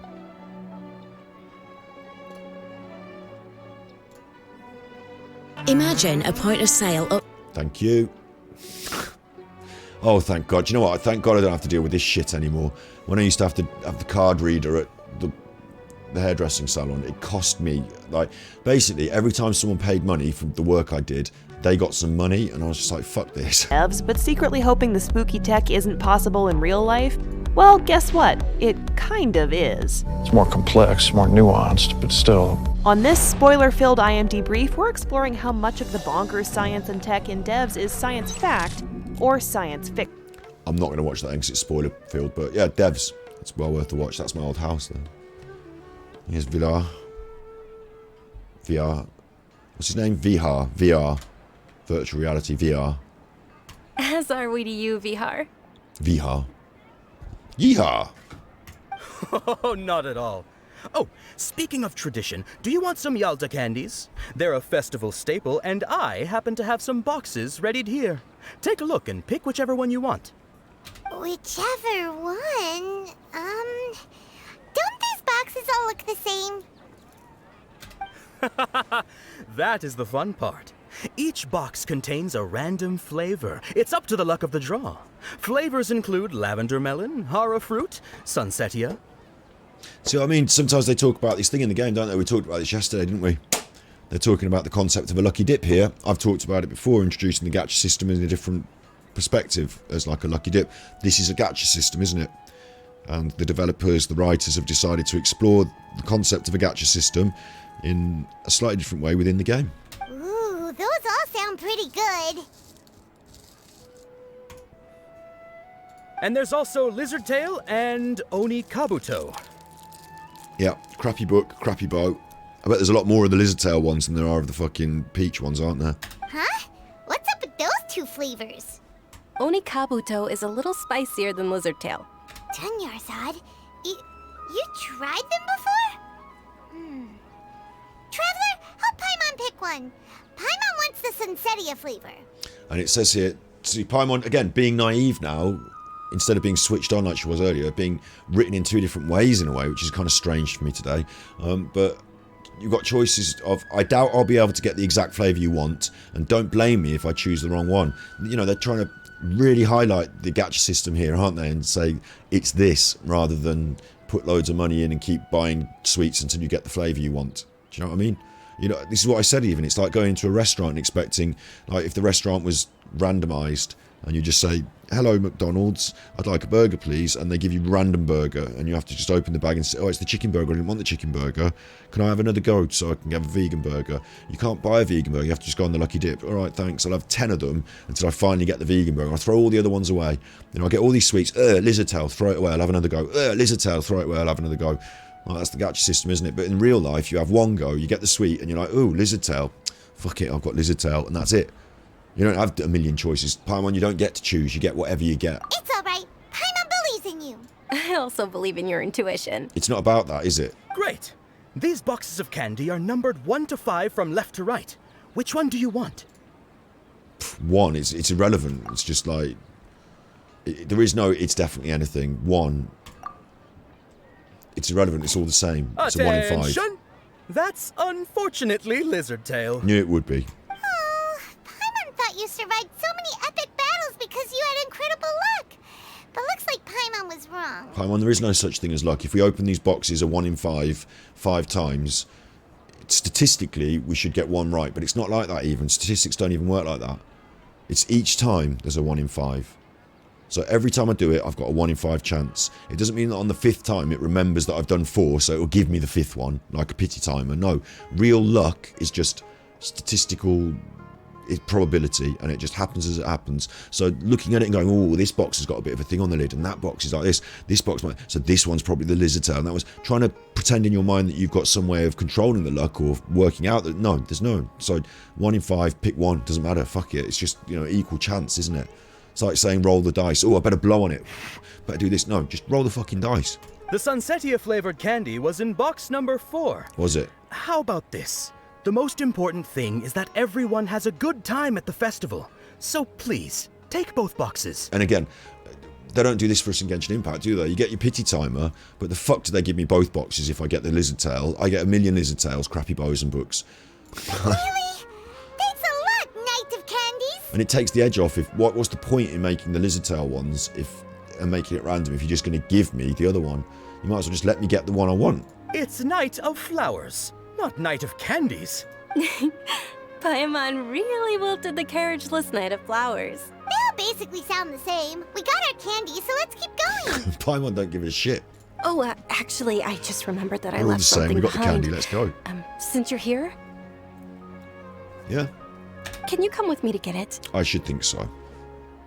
Dunyarzad, you probably forgot because you're so excited about the Sub-Zero's festival. Sub-Zero Festival.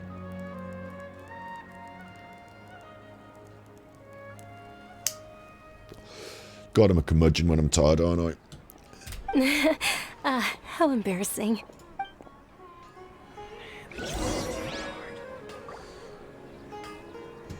She gone? We were walking around with her, now she just toughed off on her own. And actually, how come we're outside? That's weird. Don't we go down this little thing to go into the festival? Did we walk around it and then come out outside? Was I tripping? I don't know what's going on. I'll race you there. Are you asleep? On guard? Hello? Are you asleep on guard? What are you looking at the floor for, you beggar? What are you doing? Dropped something. Can't go and pick it up because he's on guard. He can't reach over there. Where am I supposed to go now? Back home to the hotel. Go back to the hotel. 2 miles away, innit? God, where was it? Up here? Return to the nearby quarters, it says. They're not nearby. Fucking miles away. This entire quest is a puzzle to solve. Well, nothing's happened so far. We're too late. Who knew the little lady was such an early riser? I know, right? Hey, wait a minute. Boss, isn't that her? Oh, that most certainly is. We're in luck. Baddies. She's walking right into our clutches. They run out of names. What is he? He's one of the baddies. Yeah. What should we call him? Baddies? It's a bit obvious, isn't it? Baddies. Baddies. His name's Baddies. And what is he? He's one of the baddies. That's right. Sounds about right to me. Those Eremites don't look like they're up to any good. Who are you? I don't believe the Homayanis hired you. That's right. We haven't received any of their mora, but I wonder how much the Homayanis would shell out to get you back. Oh god, here we go.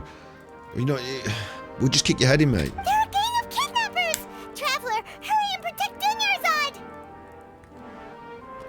Right, Paimon, I've got it. I'm alright. We'll be fine. Did you scumbags even Hey, consider that hey. the Homayanis might have hired a merc that outclasses you? Hey, look at this. Look at this. Look at this. How do you block someone on this? I've never blocked someone before. I'm going to block someone now. Let's see if I can block this one. How do I block someone? Not see-through. Fucking hell, how do I block this one? I should know how to block people, shouldn't I? I should learn how to do it, because...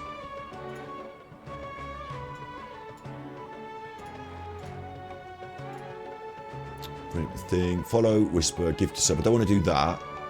Manage suspicious user. Monitor, restrict. Restrict? What does that mean? Restricted. See, that's done it. Restricted. No, it's still on there.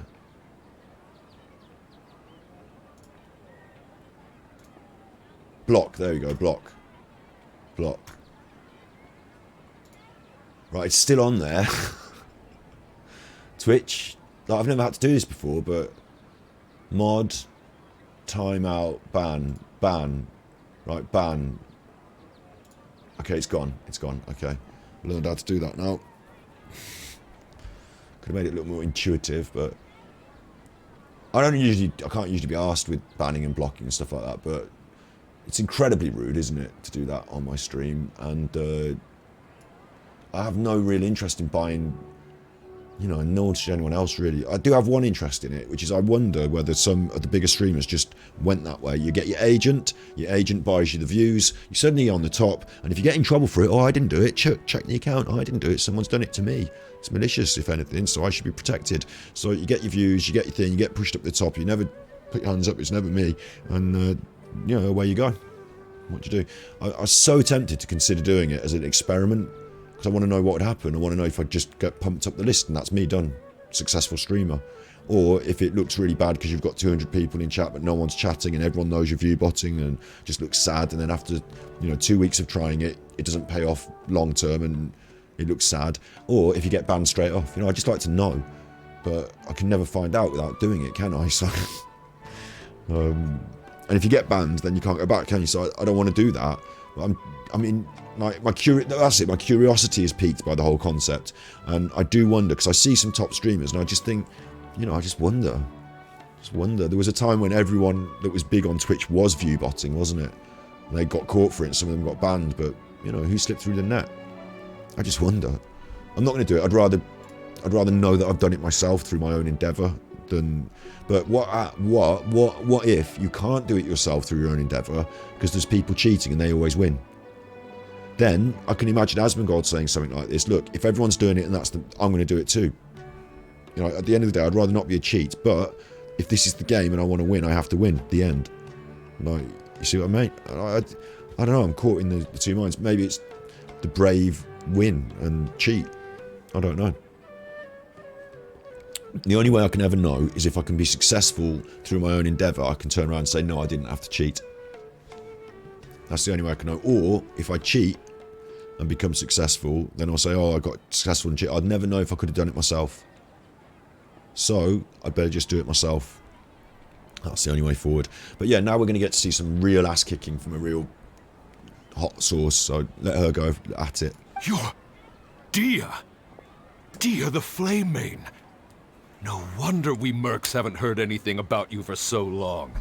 You sold your unruly mane to the highest bidder. Ooh. Don't speak so disrespectfully. My family started working with her as gratitude for her past kindness to us. Well, that sounds even worse. It makes her sound pathetic. Don't worry about it, my lady. Just some friendly banter between mercs. One punch and those rabid dogs will expose themselves for what they really are. It won't even kick off because they're not prepared to have a go at her. Aren't your claws all dull by now? Don't get too cocky. Oh, no, they are. They are. Really? You're really prepared to have a proper pop at it? Oh, because you've got your friends with you now. Now you're tough. Now you're tough because you've got old One-Eyed Jack and Smiley Joe. Yeah, now you're tough. Traveler, take Miss Dunyarzad to a safe location. Can't we involve ourselves in the violence? No, we're gonna stay and help. There's too many of them. You're right. All right, fine. Please be careful, Dia. Oh, God. Don't waste your time worrying about me. This is my job. Look out for yourself. After I've wiped the floor with them, I'll go find you all.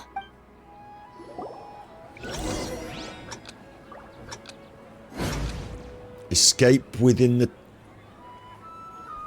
escape within the time limit. I mean, that sounds rubbish. They've all disappeared anyway. What's happening? I don't know where to go. Lower 50 meters. I've got a whole minute to do it, and it's only over there, so it's not like I'm going to have a problem, is it? But I can't... Look, it's only there. So I'm not going to have a problem, but, like... I'm a bit disappointed that we have to escape within the time limit and, like, run away like scared little chuffing ninny.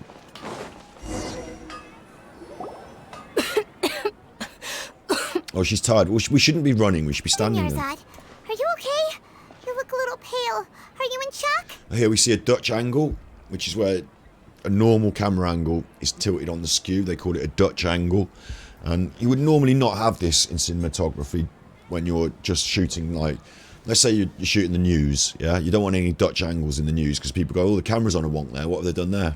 But when you want to make the audience feel a little bit disoriented, or... You know, if you go into one of these, like, you might be watching a film and they go into, like, this creepy house and it's all Dutch angles and it's all corridors on a wonk. And, you know, when you want the audience to feel out of place and disoriented with their view being askew, a bit dizzied, you can use Dutch angles to create effect for that reason. So I think this is supposed to make us feel this this swimming head of Dunyazad, you know, this world on a wonk. Like, Yeah, I'm fine. My body always reacts like this whenever I exert myself too much. a subtle little camera, a subtle little piece of cinematography there that was thought about deliberately. You sure you're okay? I'll be fine after some rest. I'm more worried about Dia. After all, none of this would have happened if I hadn't insisted on coming out today. Saying up there in chat, it's not cheating if you don't get caught. It is, though. It is. It's still cheating. Was that Asmongold quote, was it? It is still cheating, though. Like, you cheat yourself out of the knowledge that you could do it. That's the thing. And if at the end you didn't win and you didn't do it, like, you'll always think, oh, I could have won if I cheated, but isn't that always the same? Like, couldn't you have always won if you'd have cheated? Like, it depends on what's most important to you. Your own integrity, your own self-worth, your own value, or the win.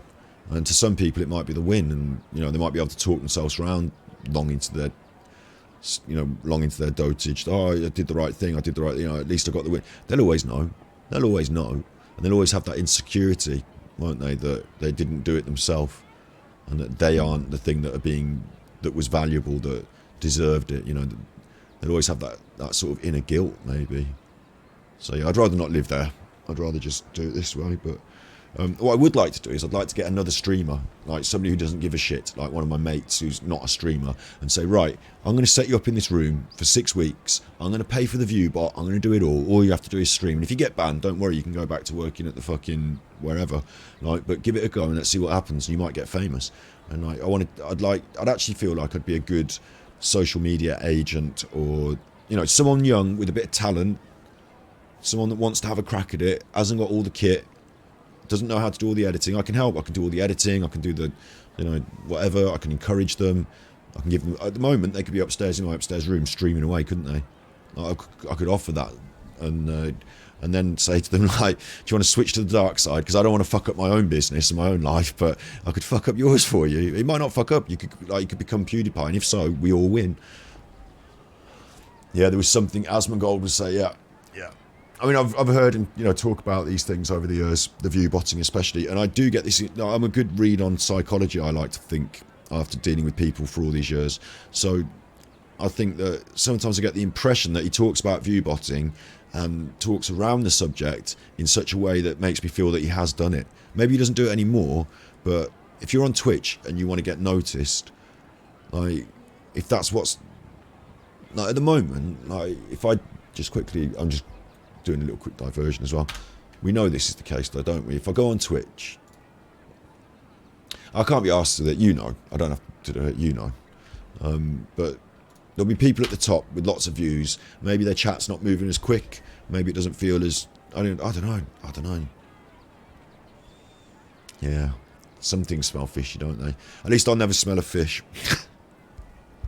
Yeah, don't worry.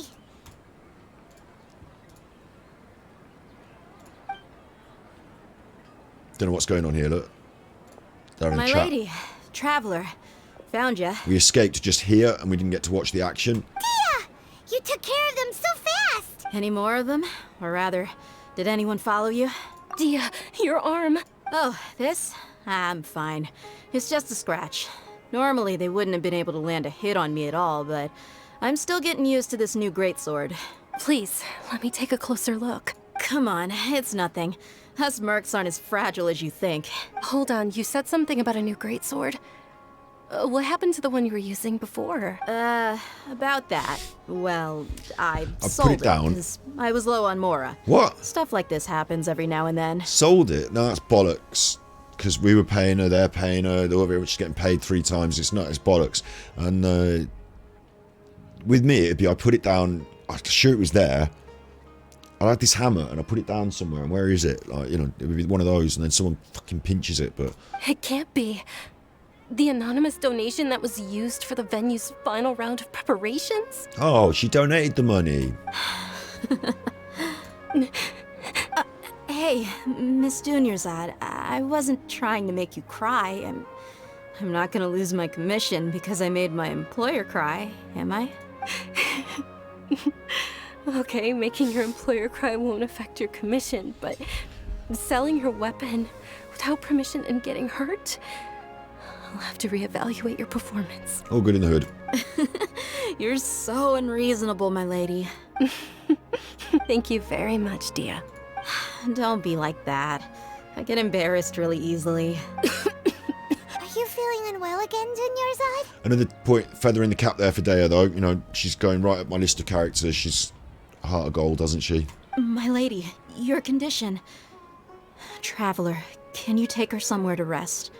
I'll look around the area to make sure we're safe from an ambush. No problem. Truly. I'm sorry for the trouble, everyone.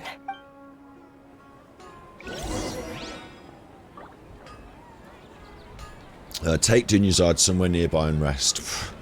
She's already gone there herself, mate. I'm on my own here.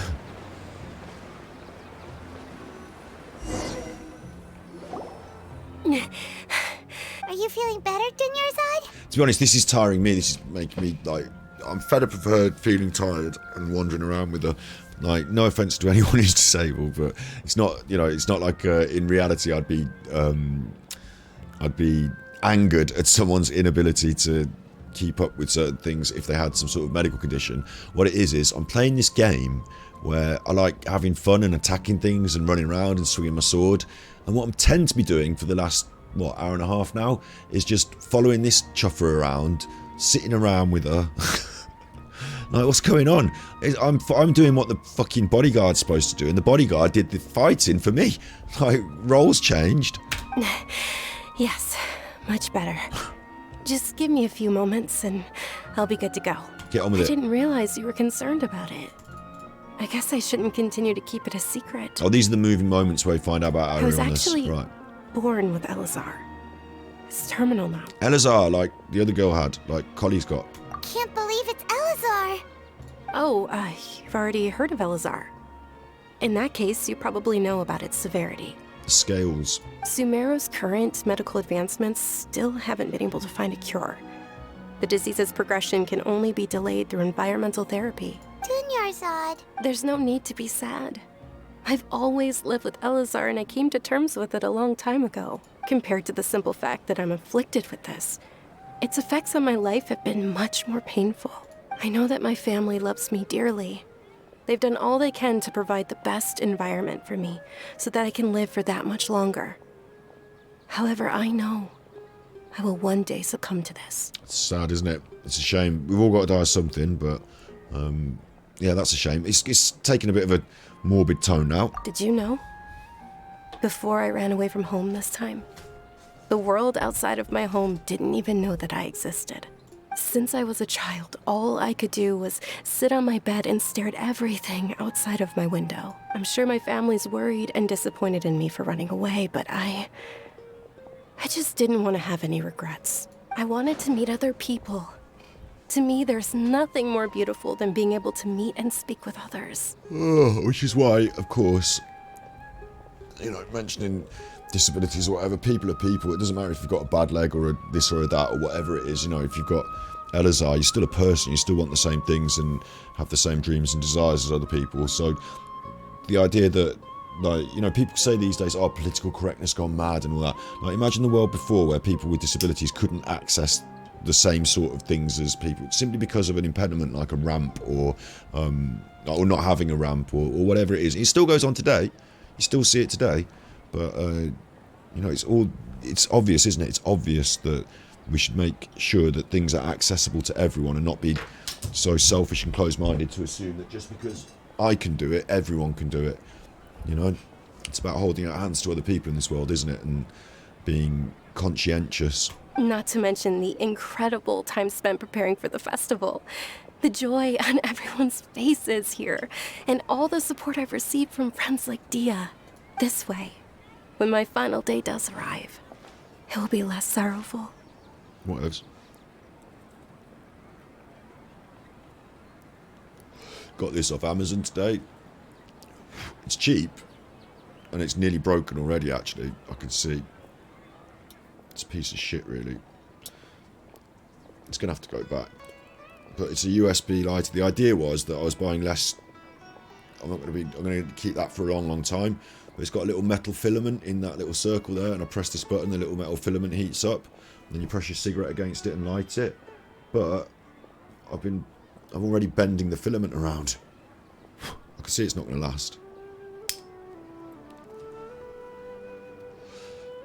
But in theory, you know, I want one lighter forever now. Charge it up off the mains. That's a good idea. At the very least, many people will remember that I once existed in this world. Yes, I will remember you. As long as you don't forget Paimon.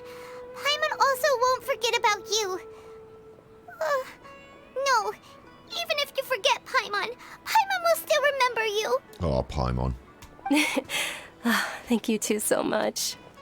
I apologize for the depressing conversation. This is out of character for me.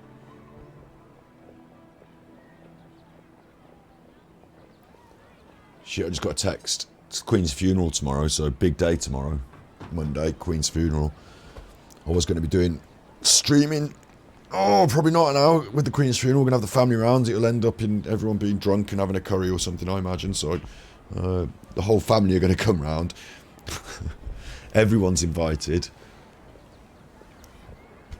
That'll be good. And you'll probably see a little bit of streaming from the upstairs bedroom at some point.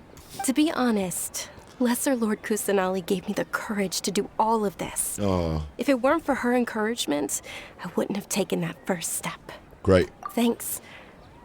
There will always be frustrations in life, but I know that the point of living is not to leave behind any regrets. It's interesting because we're dealing with something that's quite heavy and serious and I'd say grown up in a way in this sequence. You know, we're dealing with perceptions of and coping with disability, essentially, aren't we? And that's good. You know, talking about these things in games is good. I'm a bit interested that it's sort of like a thing that's happening to this other person, like this other character. And it seems, like I said earlier, it's like a strange... It's like they've got this idea for a character and a story and a theme and a narrative, and it's interesting and it's good, yeah. But at the same time, it feels a little bit. Does it feel a little bit shoehorned in? I don't know. It just like, where are we on this journey? Why are we, the traveller, so important here? Because she's got her own bodyguard, and we're taking the place of the bodyguard, and like it feels like in order for us to access this story, we're having to be a bit shoehorned in. And I think they could have made it a bit more smooth in that aspect. Or maybe there's another game, you know, still to come that can talk about these things in a bit more of a smooth way where you are the actual agent yourself. I don't know. Oh, right. Isn't it almost time? Because like, this has been like a little sidebar. Almost time for what? On Isn't the dance of Sub-Zero what we're actually about to trying begin? to get on with. It's the part of the festival that I've been looking forward to the most. Nilu will recreate that legendary scene with her most splendid dancing. And the Sub-Zero's festival will conclude amid everyone's applause and blessings. I kind of also get a feeling that it's like, not like a sidebar maybe, but more like, you know, this story's been building to a couple of ideas. This has been one of them. And it's like a little oasis in the desert moment. It's like a little gift of the goddess moment. Like it's like a little it's not the main driving narrative of the story. It's a subplot, subtext. So we've been given our own little resolution here of that before we enter the final act, hopefully. Because I hope it's the final act, because bloody hell. And with that, my wish will also... Then what are we waiting for? Let's go to the stage! Yeah, we should still make it in time. And I suppose it's building towards the concept that we could ask the Archon to heal these people or find some cure for them. Like making us therefore like some sort of Jesus figure. But it would be the Archon that would be the Jesus figure, wouldn't it? The god. I'll race you there. Bet you can't keep up with me. I mean, when we get to meet the Archon, are we going to have to choose whether we get what we want or to cure the people? That would be a good choice, wouldn't it? We'd have to choose to cure the people. Maybe we lose the Gnosis in favour of curing the people. It would be nice to have some sort of resolution where we cure the people. Were you not aware that the law prohibits this type of performance from taking place without prior permission? But I'd also accept a story where, you know, you can't fix everyone's problems for them with a magic wand. I'd also accept that. And Ceteria, we've been told about this, Ceteria. You academics are going to get Chuffy and cross, but we're doing the festival, whether I have to put you in a Chuffing headlock and walk you out the back or not. So I'd back off. Over there! Someone's yelling at Nilu! I think I just saw the Academia's Grand Sage. Why is he here in person? We're shutting this down. The Dance of Sub-Zeros is one of the Sub-Zero. key parts of the Sub-Zeros festival. Sub-Zero. The Sub-Zeros festival. Sub-Zero. The law also prohibits the private hosting of large-scale religious festivals. Only the Academia can host such an event. Now we're giving the Dutch angle to make them feel that they're looming over us and that we're falling back away. If you continue to resist, we will have to order an investigation into every single event organizer. The Grand Sage has already granted you much leniency. I advise that you exercise tact. How did things turn out like this? Oh, she's sad. The Academia was originally responsible for the Sub-Zero's festival. Sub-Zero festival. But they failed this responsibility for many years. I need to speak with them. We say, don't go if they have the final say in all of this. If we force their hand too much, the situation may get ugly. This is a hard pill to swallow, but you're right. Things would only get worse. Well, no, I think we should remonstrate with them, surely. Art, dance. Aren't you ashamed of pursuing such frivolous and meaningless activities in this land of knowledge and reason? Our Archon created the utopia that is Sumeru City for all scholars who sought validity, verity, and truth. She looks cross. While people like you wish to defile it. No. I believe that our Archon never rejected the arts. Even the goddess of flowers dedicated a dance to her. She's the only one with the information about Kusanali and have been helping her. Yeah, you know, that's the way it's gone, hasn't it? But, like, I don't know. Maybe it's just because I'm tired. Maybe it's just because I'm Sunday tired. I had to get up for the fucking dog this morning to walk him, but I had to get up at 6 in the morning to go out the back garden in the freezing cold and shout at the cat who was attacking a neighbour cat. With your lack of intellectual credentials, I do not believe you are qualified to debate with me. What you should be doing is finding workers to tear down this ridiculous eyesore. Oh, Chuffy, well, stayed up till 5 in the morning to watch Triple G and... Oh, God, I just haven't had enough sleep. And I've got to get up tomorrow for the Queen's funeral. Have the scribe draft an ordinance before the next Nyargarbaha Day that prohibits public art performances. We will announce it to the public later via the Akasha. Understood. I will inform him when I return. The Sub-Zero's festival. The Sub-Zero festival. Go celebrate the birth of that god to your heart's content. Nilu, are you okay? Didn't he just say, do it? Go celebrate it to your heart's content. I just heard him say that. So that's approval. Let's do it. Oh. I heard him say it. Dunyarzad. You all saw that just now? The Grand Sage ordered us to stop the performance. No, he just said do it. He said go celebrate that to your heart's content. I just realised I'm not wearing my hat today. Am I? Not wearing my backwards cap to keep the hair out of my face. Usually put a cap on backwards like that to keep the hair out of my face. And the headphones go over the top. Like that completes my look. That's much better. Yeah. Is that what she's got to say?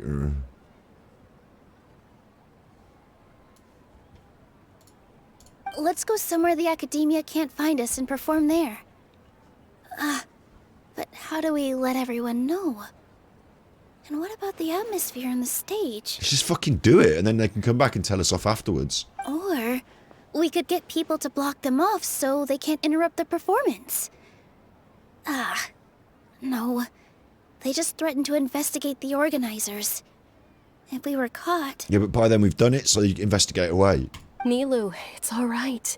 Don't worry about it. But you've been looking forward to the Dance of Sub-Zero so much. And I know how important this festival is to you.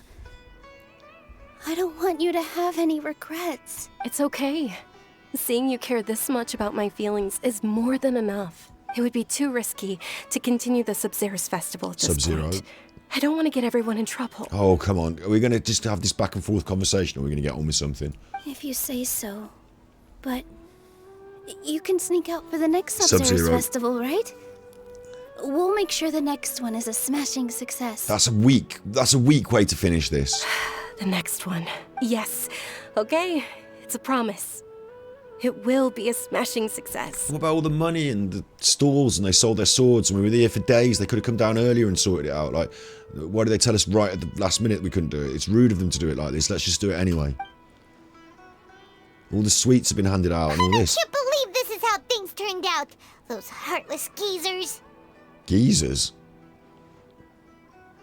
Geezer. Innit, mate? Geezer. It really is okay. There's nothing we can do about it. Still, I'd be lying if I said I had no regrets. I would have loved to see Milu's dance. It's a bit sappy, isn't it, all this?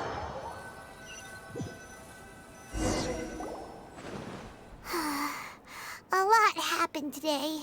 It's a shame the festival ended the way it did.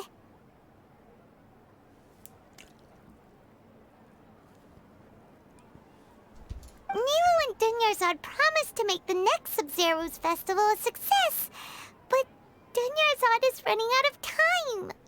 I'm sure she knows that very well. Yeah. All connections have been secured to construct the most stable framework possible. Oh god, now someone's talking to me through this fucking earpiece. The project has entered its most critical phase. Power has begun to flow from... What was that? I've had a blackout. Oh, we're gonna be late! It's all because you wouldn't get out of bed! We should go meet Dunyarzad right away!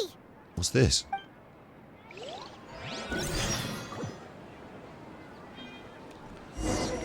Is this like the same, is it like Groundhog Day? Are we doing the same day again, or is this the next day? Go to the appointed place and talk to Dunyarzad. It's like the same thing again, isn't it? It's like we've just dreamed that the festival wasn't going to happen, and now it's happening. Bet you can't keep up with What's me. going on? Good morning, Dunyarzad. Sorry we're late. Not at all. I arrived early. Oh, fuck this. You seem kinda tired. I'm doing well. There's no need to worry. Shall we go? Let's start with the stalls over there. Sure. Traveler?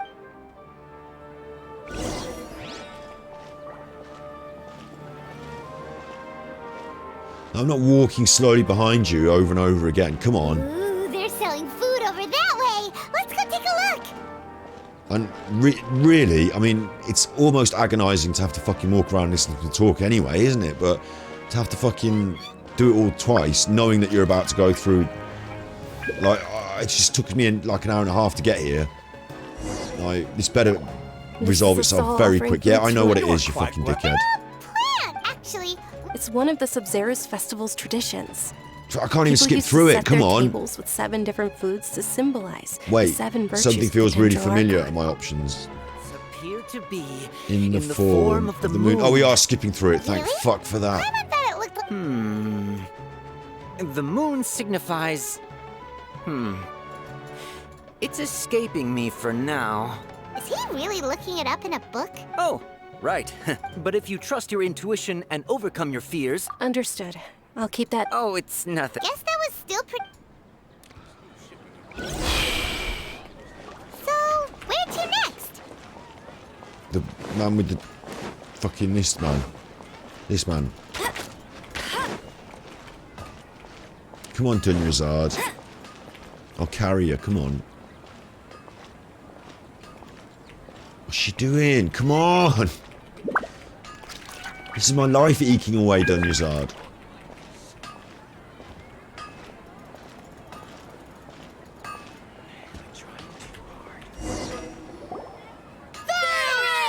And the puzzle begins. I'm not. All right, soldiers. Now that you. My answer to this puzzle is fuck this. What's right? going on? Ferris, the night of. Oh, do you want?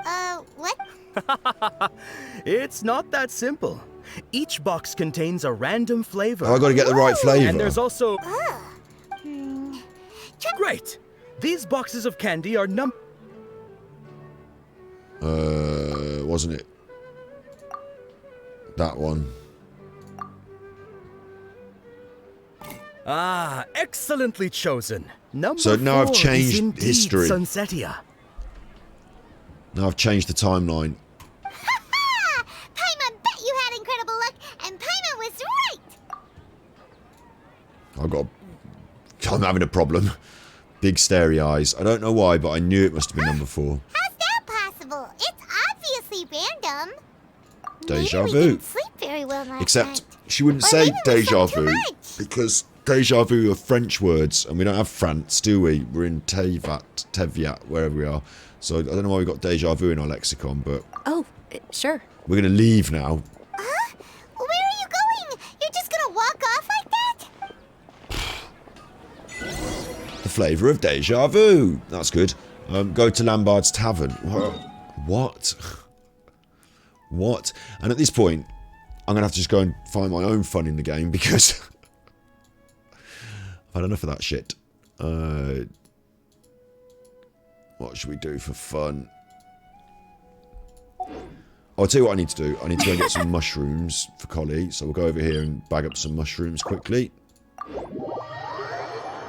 Oh no, did it say Fontaine's based on France? Yeah, but they don't have French. Like, it can be based on whatever it likes, but just because the writers of the game based it on it, like, the words in the language come from the history, and they don't have the same history, do they? Because it's France, not, you know, it's not, do you know what I mean? It's not the same place, so, like, just making up a load of shit. It'd be better off if it wasn't based on these places, because then you can just make up whatever you want, but because it is, it's like... Rain outlines your... I'm tired.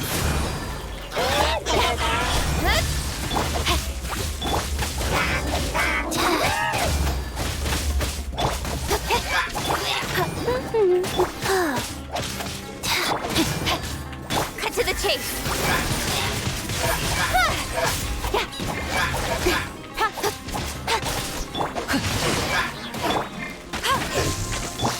Speed of light. Stop climbing on that, you bugger.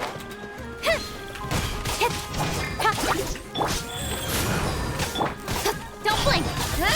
I mean, she's still one of the best characters, but not against the electro stuff, is it? This is going to be immune all the way. Yep, immune.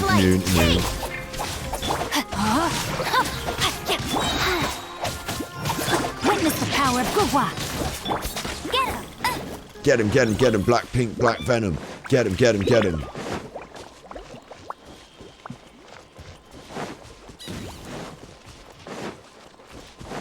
Mushroom. And there's a lot more around here, but I find that I can't be arsed with going and running around and chasing everything and killing everything.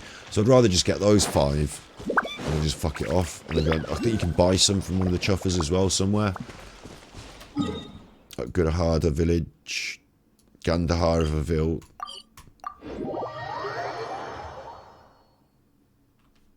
I did enough mushroom picking with I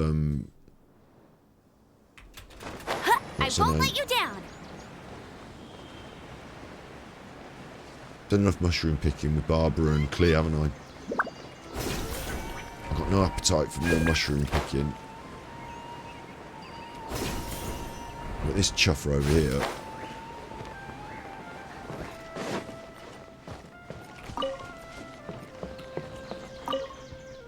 Ashpazi sells these mushrooms, look, so I can buy 5 of them.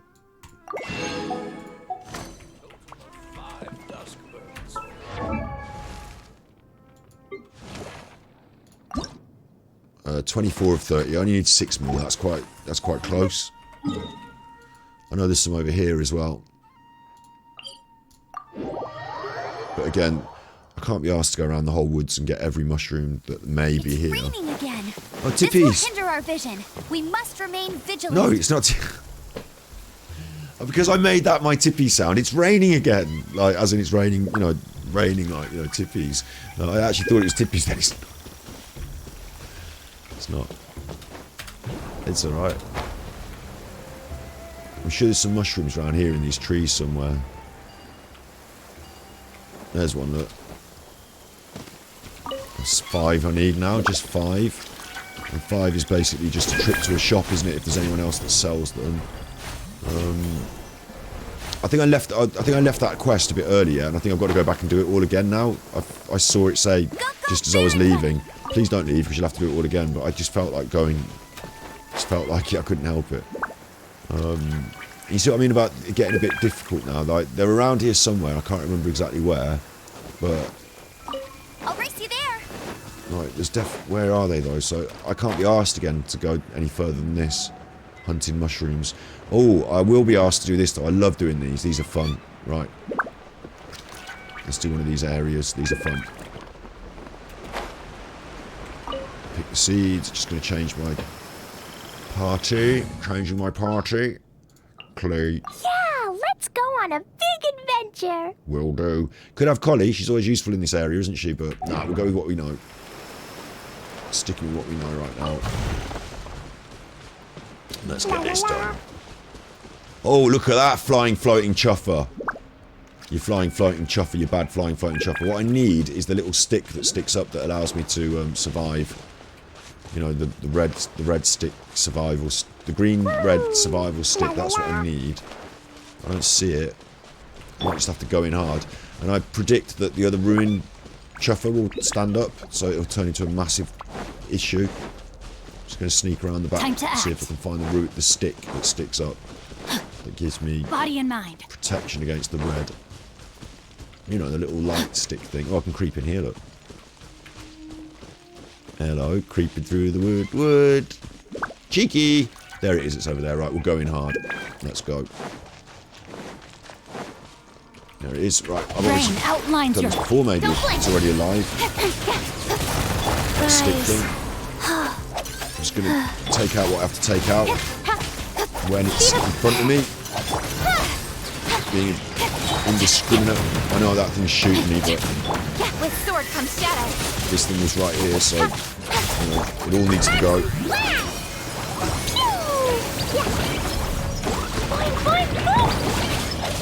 Sometimes I think when I've immobilised something, it's good to get the hits in, isn't it? But also, you could say to yourself, well, that's not attacking me now. I'll focus on the other thing. And once they're immobilised, they're no longer a threat. You know what I mean? Whereas that thing's shooting me, so. But that's one thing out of the way. Right, over to this, which is going to reduce my problematic red. And we're going to have a rifle to bash at this now. Oh, that nearly dead, nearly dead, nearly dead. Quick. Shit, shit, shit. Shit, shit, no. I have to use Wet Boy's heal. Right, Wet Boy's got a healing function. She can't heal, she can't get it. Right, there we go. Got it, got it, got it. Cut to the chase. Please don't die. That was good. Got it. Don't blink. She's the most useful in this fight. She can attack it when it's in the air, really. Rain cutter. Rain cutters will eventually turn into healing because those swords heal you when they disappear, but it's not big heals. I can't even see the bugger. Life goes on. Incoming. Hey! No, my sword. Can't get it, can't get it. It's a chuffer, this is. With sword comes shadow. Don't blink. Her teleportation thing, that's good, isn't it? Because it fires you up in the air. Ah, Clee just got annihilated. That was annoying. You bad chuffer. I do all of this without Clee now. Wheel of life. Felt a bit like it cheated me, a bit like the minute I switched Clee on, she got annihilated, but it was probably my own mistake there to switch to Clee while I was being attacked. It'd be nice if I could hit the fucking thing, wouldn't it? It wasn't just flying up in the air and killing me in like a sort of cheating sort of way. Faster. I will not go quietly. There we go. That's the end of that. I feel like smashing the telly there. I feel really like squirming angry. But whatevs.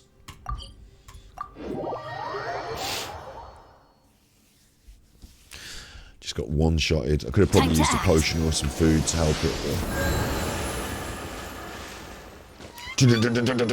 You're dead. And is that the character you need to complete the thing? Oh, right. Oh, you can't do it then. Ha. Chuffers. But there's one of those Aranara singing a thing and you've got to go and do a thing with it. And I just don't like that at all either.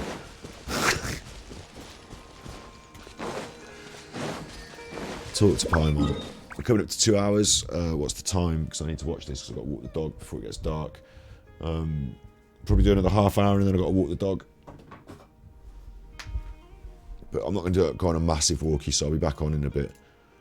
I don't even know what I'm back on playing, but I'll be back on in a bit. Maybe on the B-side channel, maybe on here. I haven't made any fast and firm decisions yet. If I have to start this fucking thing again now...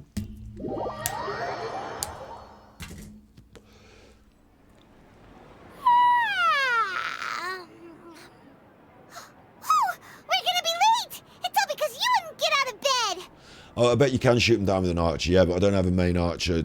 Like main. Right away. Amber's a main, but she's a little bit weak. Diona's coming into the squad, but she's a little bit. Collie's in there, but she's a little bit. Like none of them are level 80s. So yes, archer, yes, but it's just not really my playstyle. I'm much more melee in this game at the moment. I even prefer the melee, like you know, the sword play to the catalysts and that, so yeah, I appreciate that, like, you know, yeah, agreed, you can shoot it with the arrows, but I don't want to. I want to smack its head in. Good morning, Dinyarzad. Sorry we're late. Not at all. You're right, Ma. I arrived early. You seem kinda tired. Did you not get I'm doing well. There's no need to worry. Shall we go? Sure. Like that cat, right? She's got a cat flap, haven't you? And you've got food in the bowl, yeah. Body and mind. So what do you want from me? Ooh, they're selling food over that way. Let's go take a look.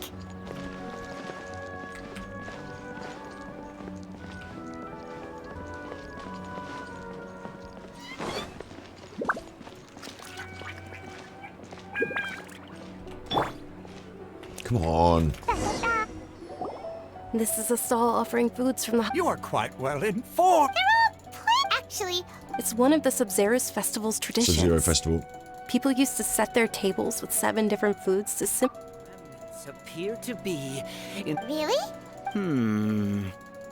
The moon signifies... God, this is agony. It's escaping me for now. Wait a moment. Is he really looking at... Oh, right. But if you trust your intuition Illusions and lies, overcome look. your fear... Understood. They're Oh, giving me it's a nothing. pointer, aren't they? I should listen to the first one again. Pointer, illusions and lies. It's all, Where to next? it's all in there as subtext.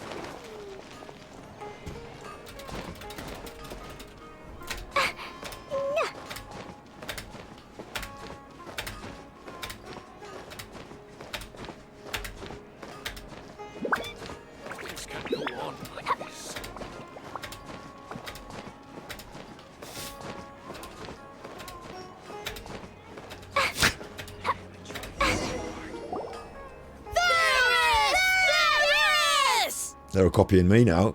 All right, soldiers. Now that you have your Yalda Sorry. candies, Don't don't forget your loyalty I was to setting that Lesser up Lord nicely. I thought that was Kusanov. good. Yes, Knight Ferris! Get out with you fuckers. Go on. What's going on? Is... Ferris, then... Oh, do you want... what? Ooh. And there's also... Hmm. Great! These boxes of candy... Ah, excellently chosen. Get away, Number come on. 4 is indeed Sunsetia. Come on then. Get away with you. Paimon, bet you... Have your little moment. Get away with you. Please. How's that, maybe we didn't sleep very well last night. Or maybe we slept too much. Or maybe we've got this weird thing on our head. Oh, sure. Like we've got this weird thing on our head. Like, I don't know. Whatever.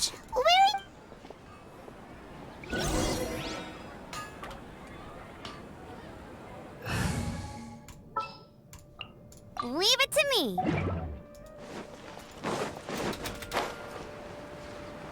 Down here with the kebab man.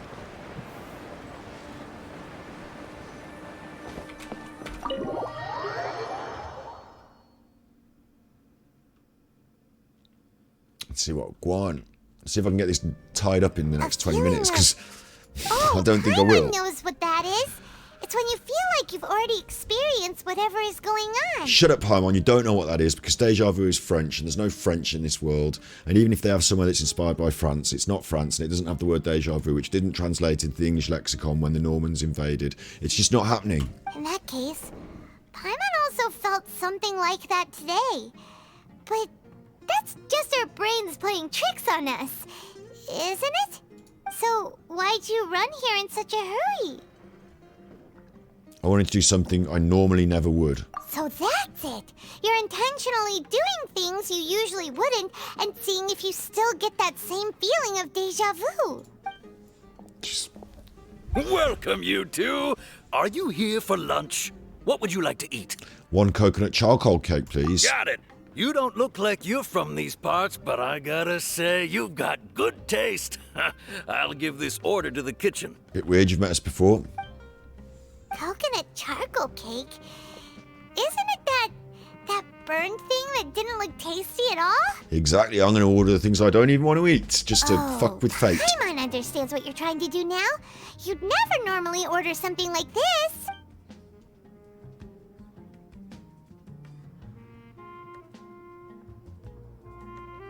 Brilliant. That thing? Are you really gonna eat it? Isn't this going a bit too far? Here goes. Look at her face. How was it? The look on your face is telling Paimon that it tasted awful. Actually, it tasted good. Then, you mean... I've definitely eaten this before. That's impossible! We were just talking about how gross it looked! So, would this be a case of taste bud deja vu? Paimon also gets the impression that we've been here many times, even though we are regulars. How about we go out again and try something else?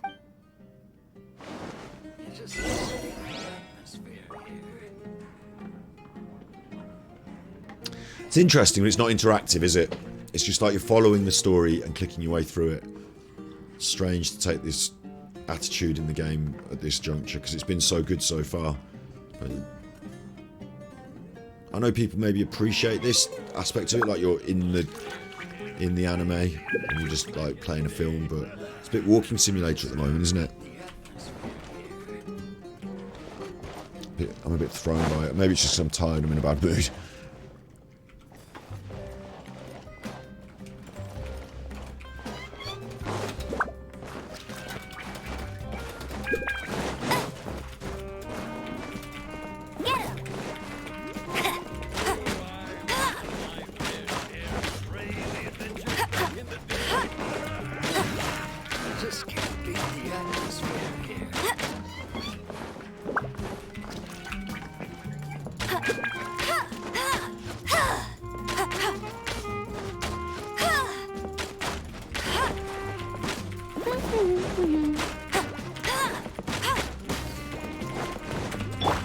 Rain outlines your... Don't blink!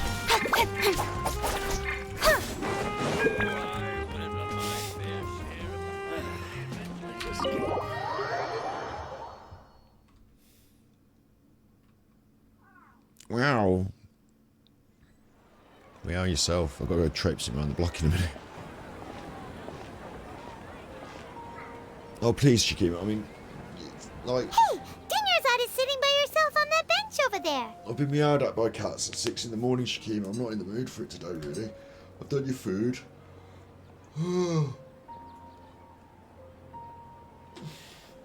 What do you want? I bet if I come out here, and follow you, you'll just run away.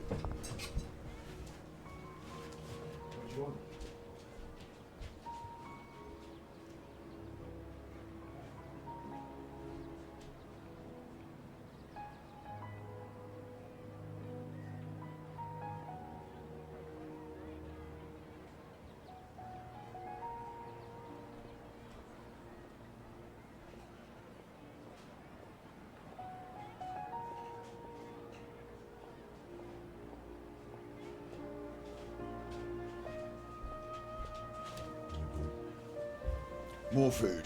Oosh. Second food. Deja vu for the cat. My actual legs are hurting now from all the traipsing around I've been doing this weekend. Oh, hey, Dunyazard's sitting on the bench. That's where we had our little moment in our talk, isn't it? But now we didn't have the moment in the talk, so now what? We had a charcoal cake instead. Oh, Kidnappers? Oh my goodness, are you hurt? I'm okay.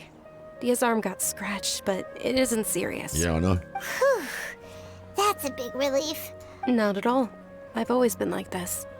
Excessive physical besides, no matter how amazing today may be, it is but a single day. After however many more days, my time will come to an end. Yep. Paimon doesn't quite follow you, and Paimon feels like something's really got you down right now. So Paimon doesn't remember the conversation we had. It really is fine. I don't mind. But I do. Huh? Did something happen? Dunyarzad, have you ever felt deja vu?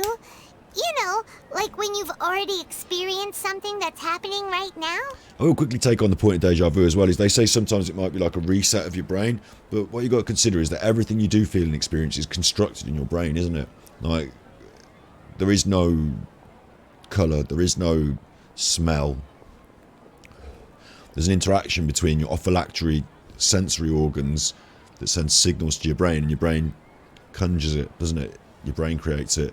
So the idea that you might have some sort of feeling that you've done something before when you're doing something because you literally are doing it and you did it just moments ago, and your brain might, you know, confuse itself with moments ago and deep past and memory, and you know, it might easily be a confusion within the circuitry of your brain, mightn't it? It might be a simple thing like that because your brain constructs it all, so it can construct that feeling as well.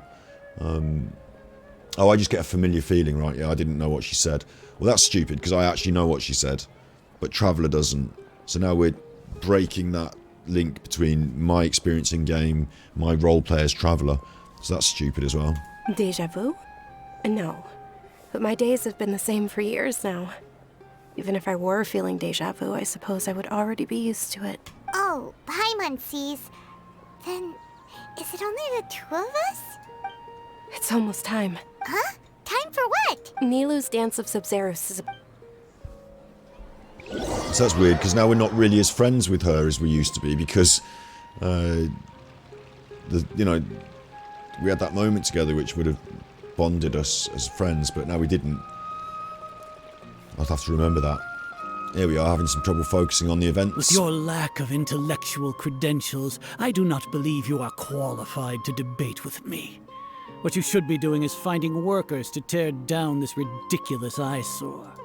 And now that we know it's Groundhog Day, we can just go in there and kick his ass, can't have we? the scribe draft an ordinance before the next Nyagarbaha day that Understood. I will inform him when I return.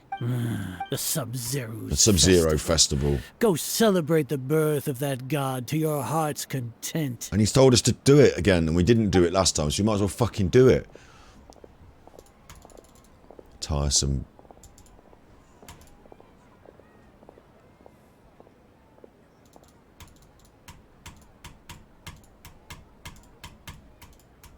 Nilu, are you okay? Oh, it's okay. But you've been really It truly isn't. True, but...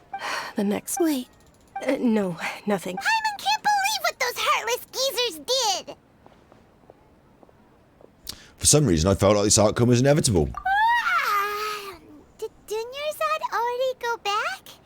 We should also return and get some sleep. Fuck no. Don't make me do that again.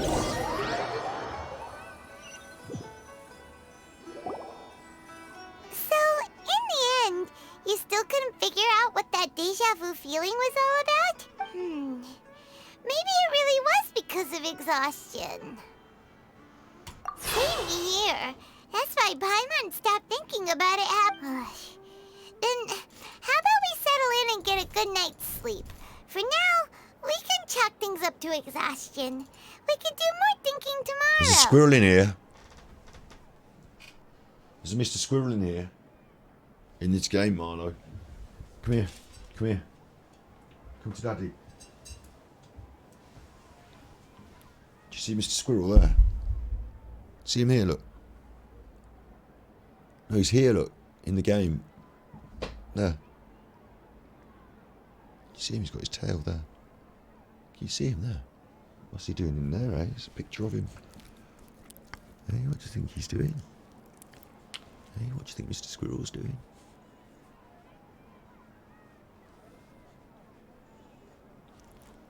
You're a good boy, you are. Oh, you little boy. Go on then.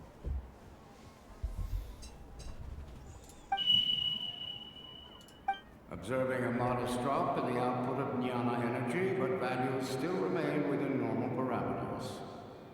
Okay, so what's happening is that I'm in some sort of facility, and this is going on, like, you know, in my brain, in some sort of virtual reality reconstruction, and they're observing my behaviour on the outside, aren't they? It's a bit like in The Matrix or some shit like that, isn't it? You know, none of this is really happening. I'm somewhere else. Continue to monitor the variances in the data and find the cause as soon as possible. Maybe I should try and piece together when I slipped into this bullshit. You know, when this started. I don't like anything where it's not the reality. You know, things are going on in an alternate reality sort of space. You can retcon whatever you want then, can't you? Just make up any old bullshit and say, oh, well, it happened when you were asleep and you happened and it was all a dream. And then I just fuck that, man. I want things to actually make sense and a cause and effect. Anyway, we should go meet Dunyarzad right away. Fuck that. Let's not even bother, because I can't be asked to do it all over again, Paimon. If I've got to click my way through any of those conversations one more time. 2 books. For nothing. Heroes with XP. That makes me feel like I'm like at a point where I can adjourn.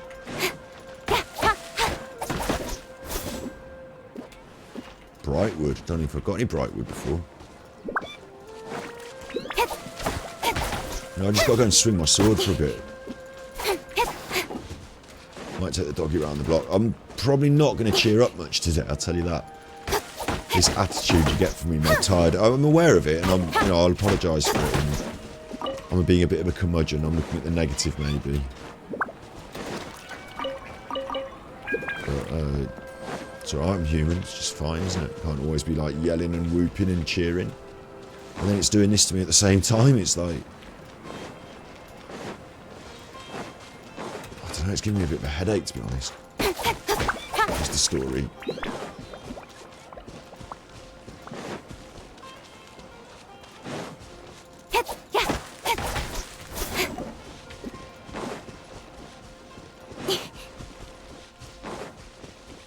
I'm more like Paimon than the Traveller. Traveller has memories I don't know about. That's a good point. That's a good point. Yeah, Traveller's got a past and other stuff. Thoughts going on in their head. But, you know, everything we've done since we become the... Like, in games like this, you're role-playing, aren't you? It's like you in the world, in a way. Like, all the other people, all these other characters are other characters, but me, I'm the Traveller. This is my journey. I'm making decisions on behalf of Traveller. Like, I'm physically making the move and run and swing their sword, but also I'm making, or I should be, I know the game's fairly on rails, isn't it, in terms of story mode. It's an open world, but in terms of story it's pretty much on rails. But you know, I give you 2 choices and I pick the one I want, even though they're both going to result in the same answer. But you know, it's my choices. I'm the agent. And then to say, oh right, yeah, like I forgot what it was that I was complaining about then. About it anyway.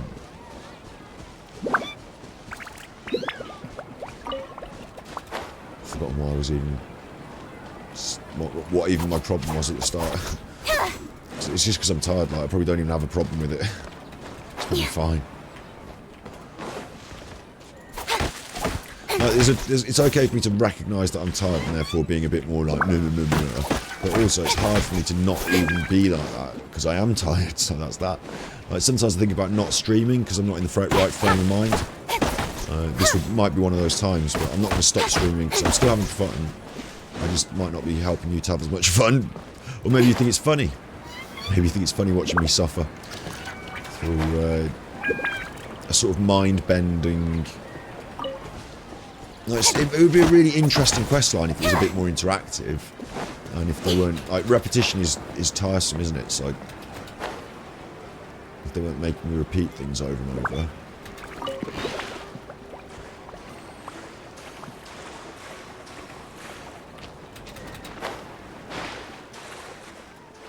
And that's why all this exploration's so fun, isn't it? Because it's new and interesting every time.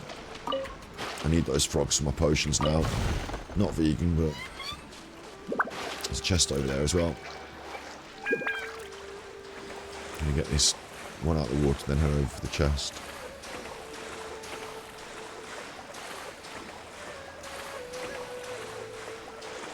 And there's one over there ahead of me. Right, chests ahoy.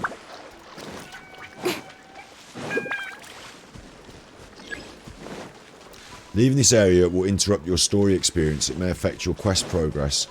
I'd better fuck him. I'll go back then. I'm not even allowed to go and explore, you fucking chuffers. I'm not even allowed to explore. You have to do this now. You have to do it now. What did I just say about being on rails? Oh, you bad chuffers. Right, we're walking the dog then. I'm going to walk the dog and I'm going to come back and carry on. I won't do the B-side channel yet. I'll carry on with this because, you know, I want to know what's going on. I want to figure it out and move on with it, but... the doggy is priority now. Otherwise it'll get dark and I won't be able to give him a walk. So, you be good, my little podcast. This is 2.5 hour session 1 on a Sunday. Daddy's in a bad mood. He had to stay up all night to watch the boxing, and Golovkin didn't even give him his money worth.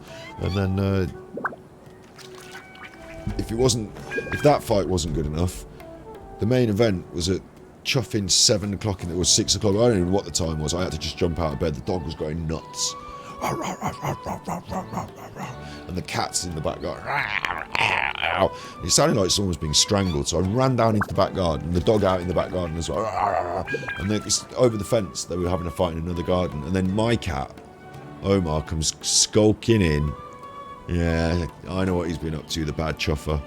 Fighting, hasn't he?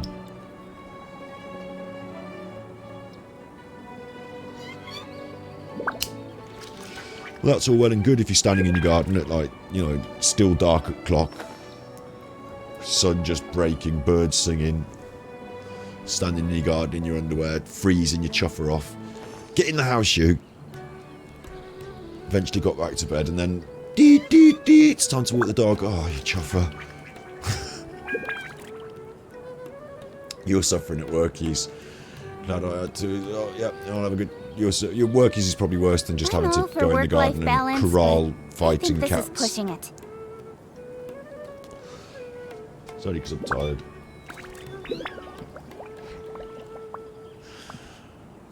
No surrender, no retreat. We'll keep at it. But yeah, you be good, my little podcast, and I will be back in about 40 minutes, an hour or two. That is actual tippies now, the sound. That is actual tippies. I waved my arm. That is actual tippies, not... Because earlier, Amber said, it's raining again. And I thought, oh, I've got tippies, but it wasn't. That's actual tippies. So... That's the real deal. Thank you, Snippies. Sleeping. I wish. That's my old house. Looked at that earlier because it's called after a lighthouse. This is the Banbury Road. I'll quickly take you up the Banbury Road, look. It goes to Banbury at one end, but we're going away from Banbury. We're going towards Stratford-upon-Avon. Up the A422. I used to have to do this for school. Out of the village now. Out of the village. That house there, you can't see it. It's behind here. They've got like a swimming pool and tennis courts and all shit. And the two girls that lived there used to be my friends on the bus. You go up here. This is the Texaco garage. It's now a Mirko garage. And that was my nearest shop. So all that walking we've just had to do, it's like a mile. That's my nearest shop. When I was a kid. In this particular... I'd lived in 3 different villages when I was growing up. This is one of them. And then all the way up here, I've walked this, not regularly, and I rode my bike this way, not regularly, but if you want to get to the next village, which you sometimes do, because your mates live there, and your little school is there, all through here, my granddad used to say that's the Badger Woods. The badgers live in those woods, the Badger Woods. And then we go up here, A422. My mum used to have to drive home from the pub down this road. Up here, all the way. It's not that far, but this is the Foss Way that we're about to cross. Ancient Roman road.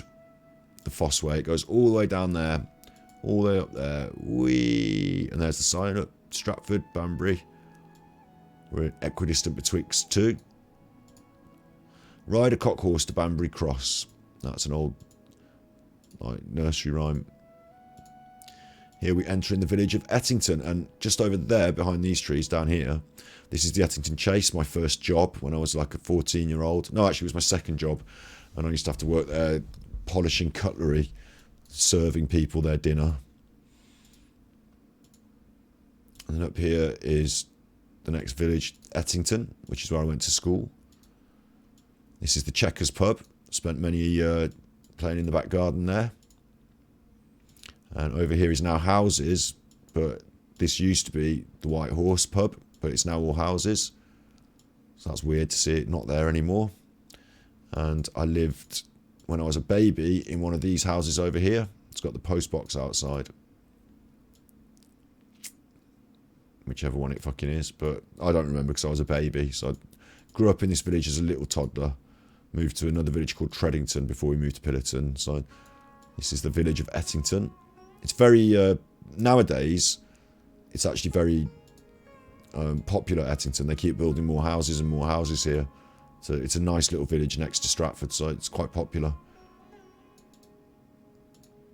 It's just a little, basically it's a main road with some stuff on the sides of the main road. You know, Rogers Lane up here is where the play park and the village hall is. And I, again, spent many a year there as a little kid. And many a summer there as a bit of a naughty teenager. And up here, we'll get to the village hall, if it is still there. No, it looks like it's just houses. It's been knocked down, maybe. Maybe it's still there, I don't know. There was a village hall. Oh, they removed it, didn't they? And they put it up Rogers Lane, yeah. And then finally, we're going to get up towards the... Not finally, but this is the school up this road. This is where I used to go to school when I was a little tiddy. In that school. It looks a lot smaller now than when I was a little kid. It looks a lot bigger when I was a little kid. But that's my little school when I was a little kid. My mum used to pick me up from here and drive us home down there. And this is now a shop. Never used to be. Because this used to be the shop, mate. This used to be... This was the old village shop here. The Ettington Post Office. The old village shop. And this next door to it was also a shop as well. Mr. Boss's. And used to... It was like the greengrocer. It's all just houses now, I think. And this was the old school. Back in the 1800s. But now again, it's just a house. But that was the school in the 1800s. Our school was founded in, I think, the 1300s. When the village used to be called Thornton. And this church here is where my granddad's buried. And where my nan's buried. And, you know, I go up there and just, like, have a think sometimes. We visit there, you know, to put flowers on and stuff during the year. And then we go down the local pub and have a drink and whatever. But, you know, that's the little church. It's a very old church as well. Up the Banbury Road. And then this road, it's called the Banbury Road, but it actually goes to Stratford. So just on the edge of town there, that's a beautiful building that used to be a church building converted into houses. Ganjilor, yeah, Ganjilor. This is the part of the world that I'm from. Growing up as a little kidder in the villages outside this little town. Birmingham's our nearest big city.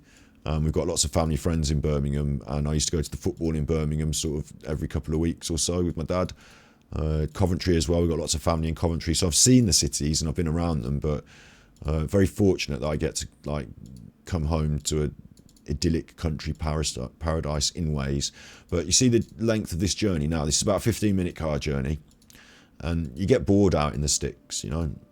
There's not so much to do when you're growing up, so you crave a bit more action. Eventually we did move into the town, which we're about to get to in a little minute. This is the Hound's Hill. Well, that's the house that belongs to the Hound's Hill. It's no longer called the Hound's Hill. It went through a phase of being called the Mongrel's Mount, and then it's all gone by the wayside. No one doing the Hound's Hill anymore, but they're doing what they call Caffeine and Machine.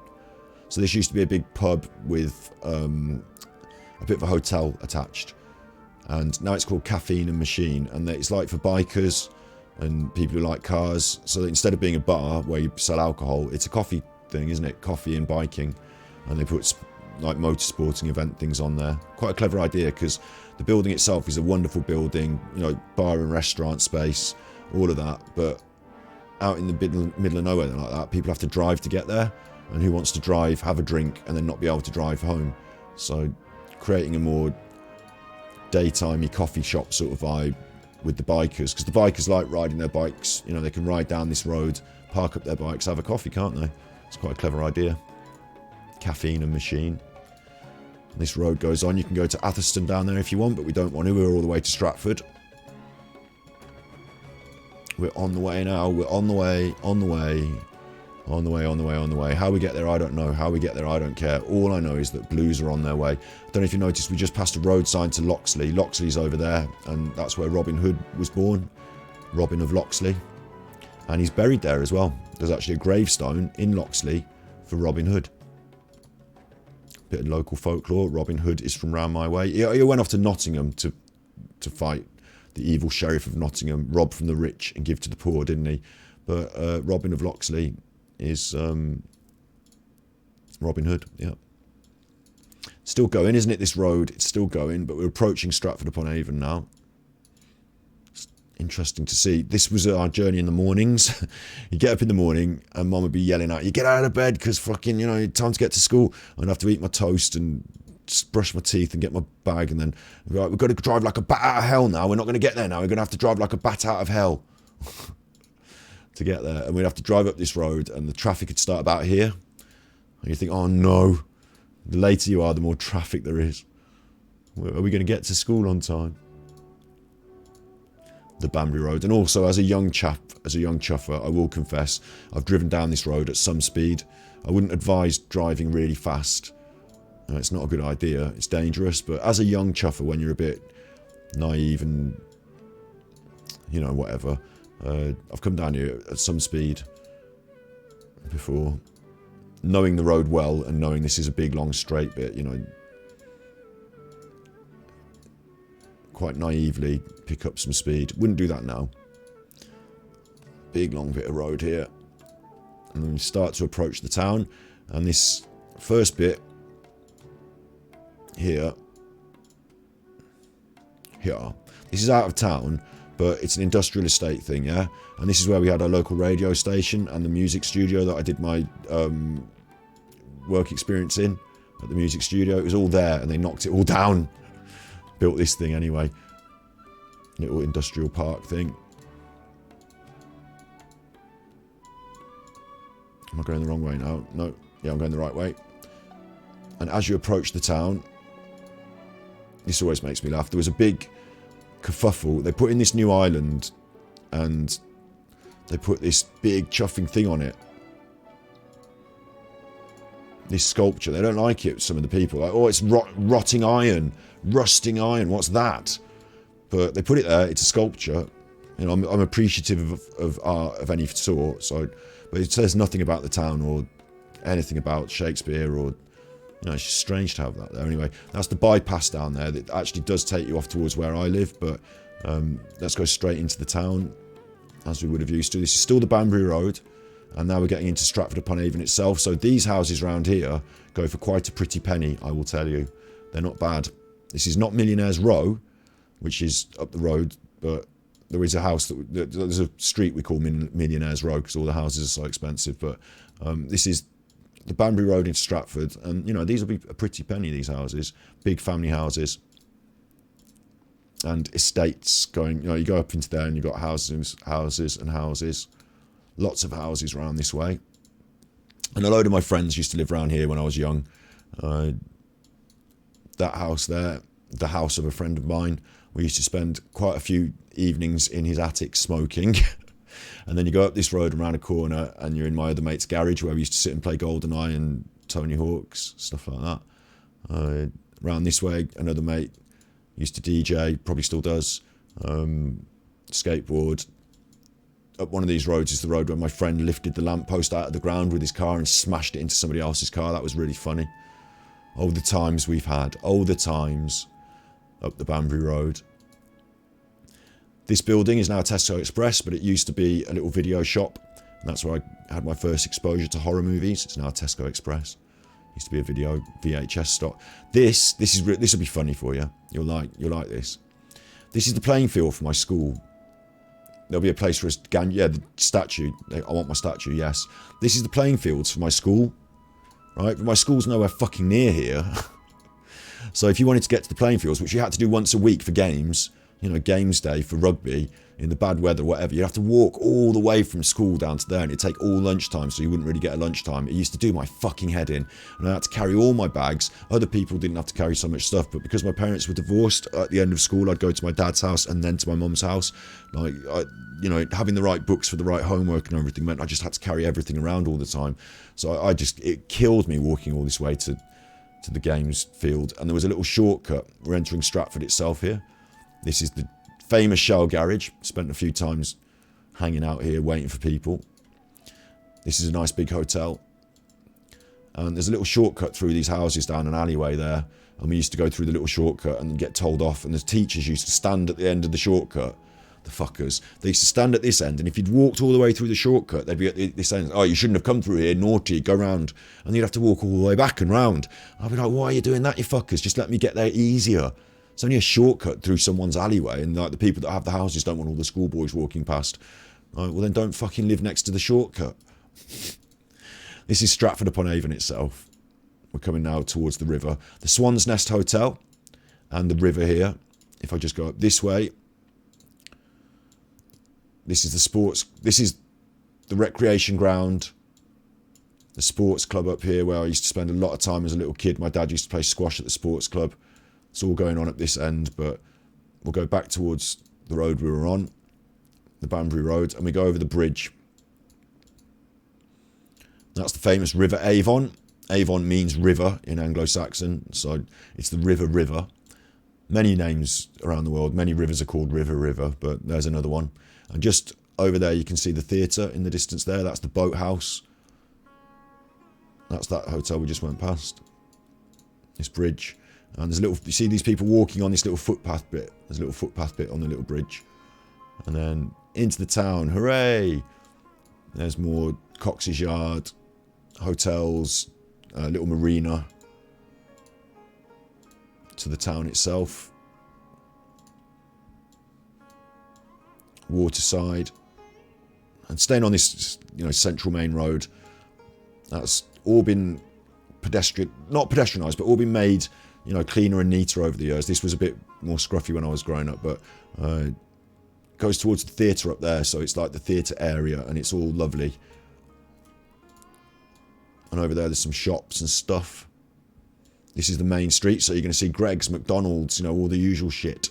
The main shopping street, Bridge Street. It used to have a second row of houses down the middle during Shakespeare's time, but they smashed them down, create more space.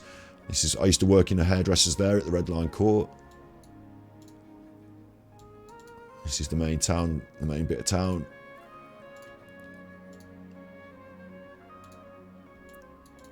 And there's a central island in the middle, and it goes both. There's not so much off that way. Not so much off that way, but it goes down that way a lot more as well. But I'm going to carry on this main street. That jeweller's there is very posh. Gets raided once every 2 years or so. People go and try and steal from it. It's all very nice around here, you know, little shops and stuff. The bus. This is where I used to get the bus from school, going home.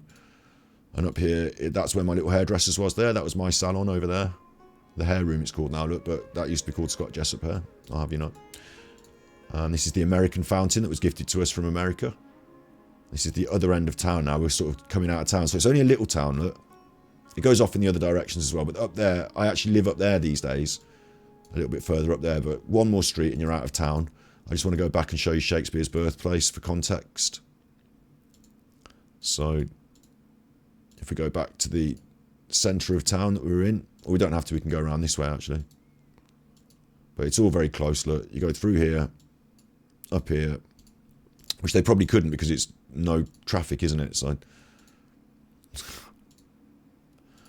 back to the centre of the town. As if we were driving a car. Thank you, Google. And up here, again, pedestrianised. Shakespeare's birthplace, though. Don't know how they got the car up here. It's pedestrianised. Maybe they got special dispensation. There's a busker. There's a little busker. It's all pedestrianised up here because it's Shakespeare's birthplace. Right in the centre of our town. And this is why we've got a thriving town, a theatre and all that shit. Is that's where Shakespeare was born. That's his actual, you know, Shakespeare's birthing house. And in another part of the town, there's Shakespeare's old house that they tore down. And out of town, there's Mary Arden's house. I think it was his mom or his missus. Oh no, Anne Hathaway was his missus, wasn't it, Mary? I don't remember. I can't. Even though I live here, I can never remember the difference between his mom and his missus. But, you know, all these famous things are here. And so tourists from all over the world. And here they are, look, tourists, groups of school kids and tourists. And they all come down here to Shakespeare Centre for their school trip. Or the tourists come here to the Shakespeare's birthplace for their little bit historical, you know, living museum. We've got a big town because of it. Like, thriving.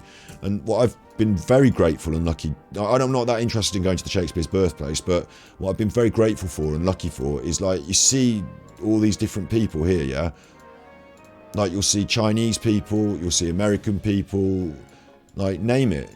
Like, all over the world, they all want to come to our little town, have a little, you know, cream tea, go to Shakespeare's birthplace. Like, there's a lot of tourists come through. And on top of that, you get people coming from all over the world to maybe work in the cafes or, you know, spend the season working at a restaurant. We used to get a lot more before Brexit. And for that reason, I've met people from all over the world through my little town. I've had relationships with people that have taken me to places like Hungary and Poland and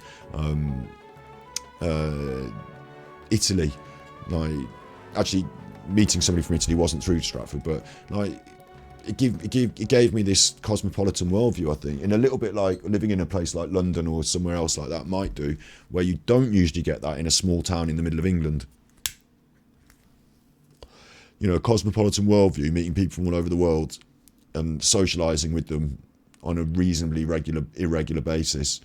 New people all the time, giving them, you know, a little bit of a directions here or helping them find something there or, you know, whatever, being polite and kind to people from all over the world regularly. I think it did make a difference to me in my growing up. You know, having this some towns are student towns, aren't they? But having this tourist town. And it's not like just like a little seaside town where you get people from all over the country coming here. It's people from all over the world that come to Shakespeare's birthplace and the theatre. And you end up bumping into a few of them, yeah. So I think it's a really good thing. And it made me think that in the long term, I think we should think about being more connected in our world. Like young people, a lot of people either go to university or don't. And if you're going to university, you might take a gap year and go on travelling, or you don't have to go to university to go travelling, but, you know, you might go travelling, yeah? A lot of young people decide to go on this sort of travelling trail, don't they? Maybe Thailand, backpacking across India or something like that. And I think we should make that a more serious, organised affair, almost, like with free transport, connecting up all these places, so that if you want to jump on the travel train, you can sort of free transport your way between these big hubs around the world, and there's like a continual flow of, you know, traveling people with their backpacks and their experience and going around. And when you get there in the new location, because you've got your card, because you're part of the scheme or just a human, you know, you can go into one of these businesses and say, hi, I'm on the traveling circuit, you know, I'm going around the traveling loop for a year, and I hear you're one of the businesses that lets people work for a little bit of money or to sleep here or whatever, and you might have to do a couple of shifts mopping a floor or something, or serving some customers somewhere, and then you get somewhere to stay, you get a little bit of money, whatever it is. So that in order to that then would open up this world of socialization and travel to anyone, mainly young people I'm thinking of, who want to, maybe we could therefore, if we're thinking about young people, maybe we could put some security measures in place. Maybe the hostels and the places they stay might not have to be just commercial enterprises. Maybe we can set this up as like a global system where we all help each other out. So if your young people come from your country to our country, we'll give them a secure place to stay and a good meal. And if we want to travel to yours, you'll give us the, you know what I mean? It's called travel nursing. It's called travel nursing. I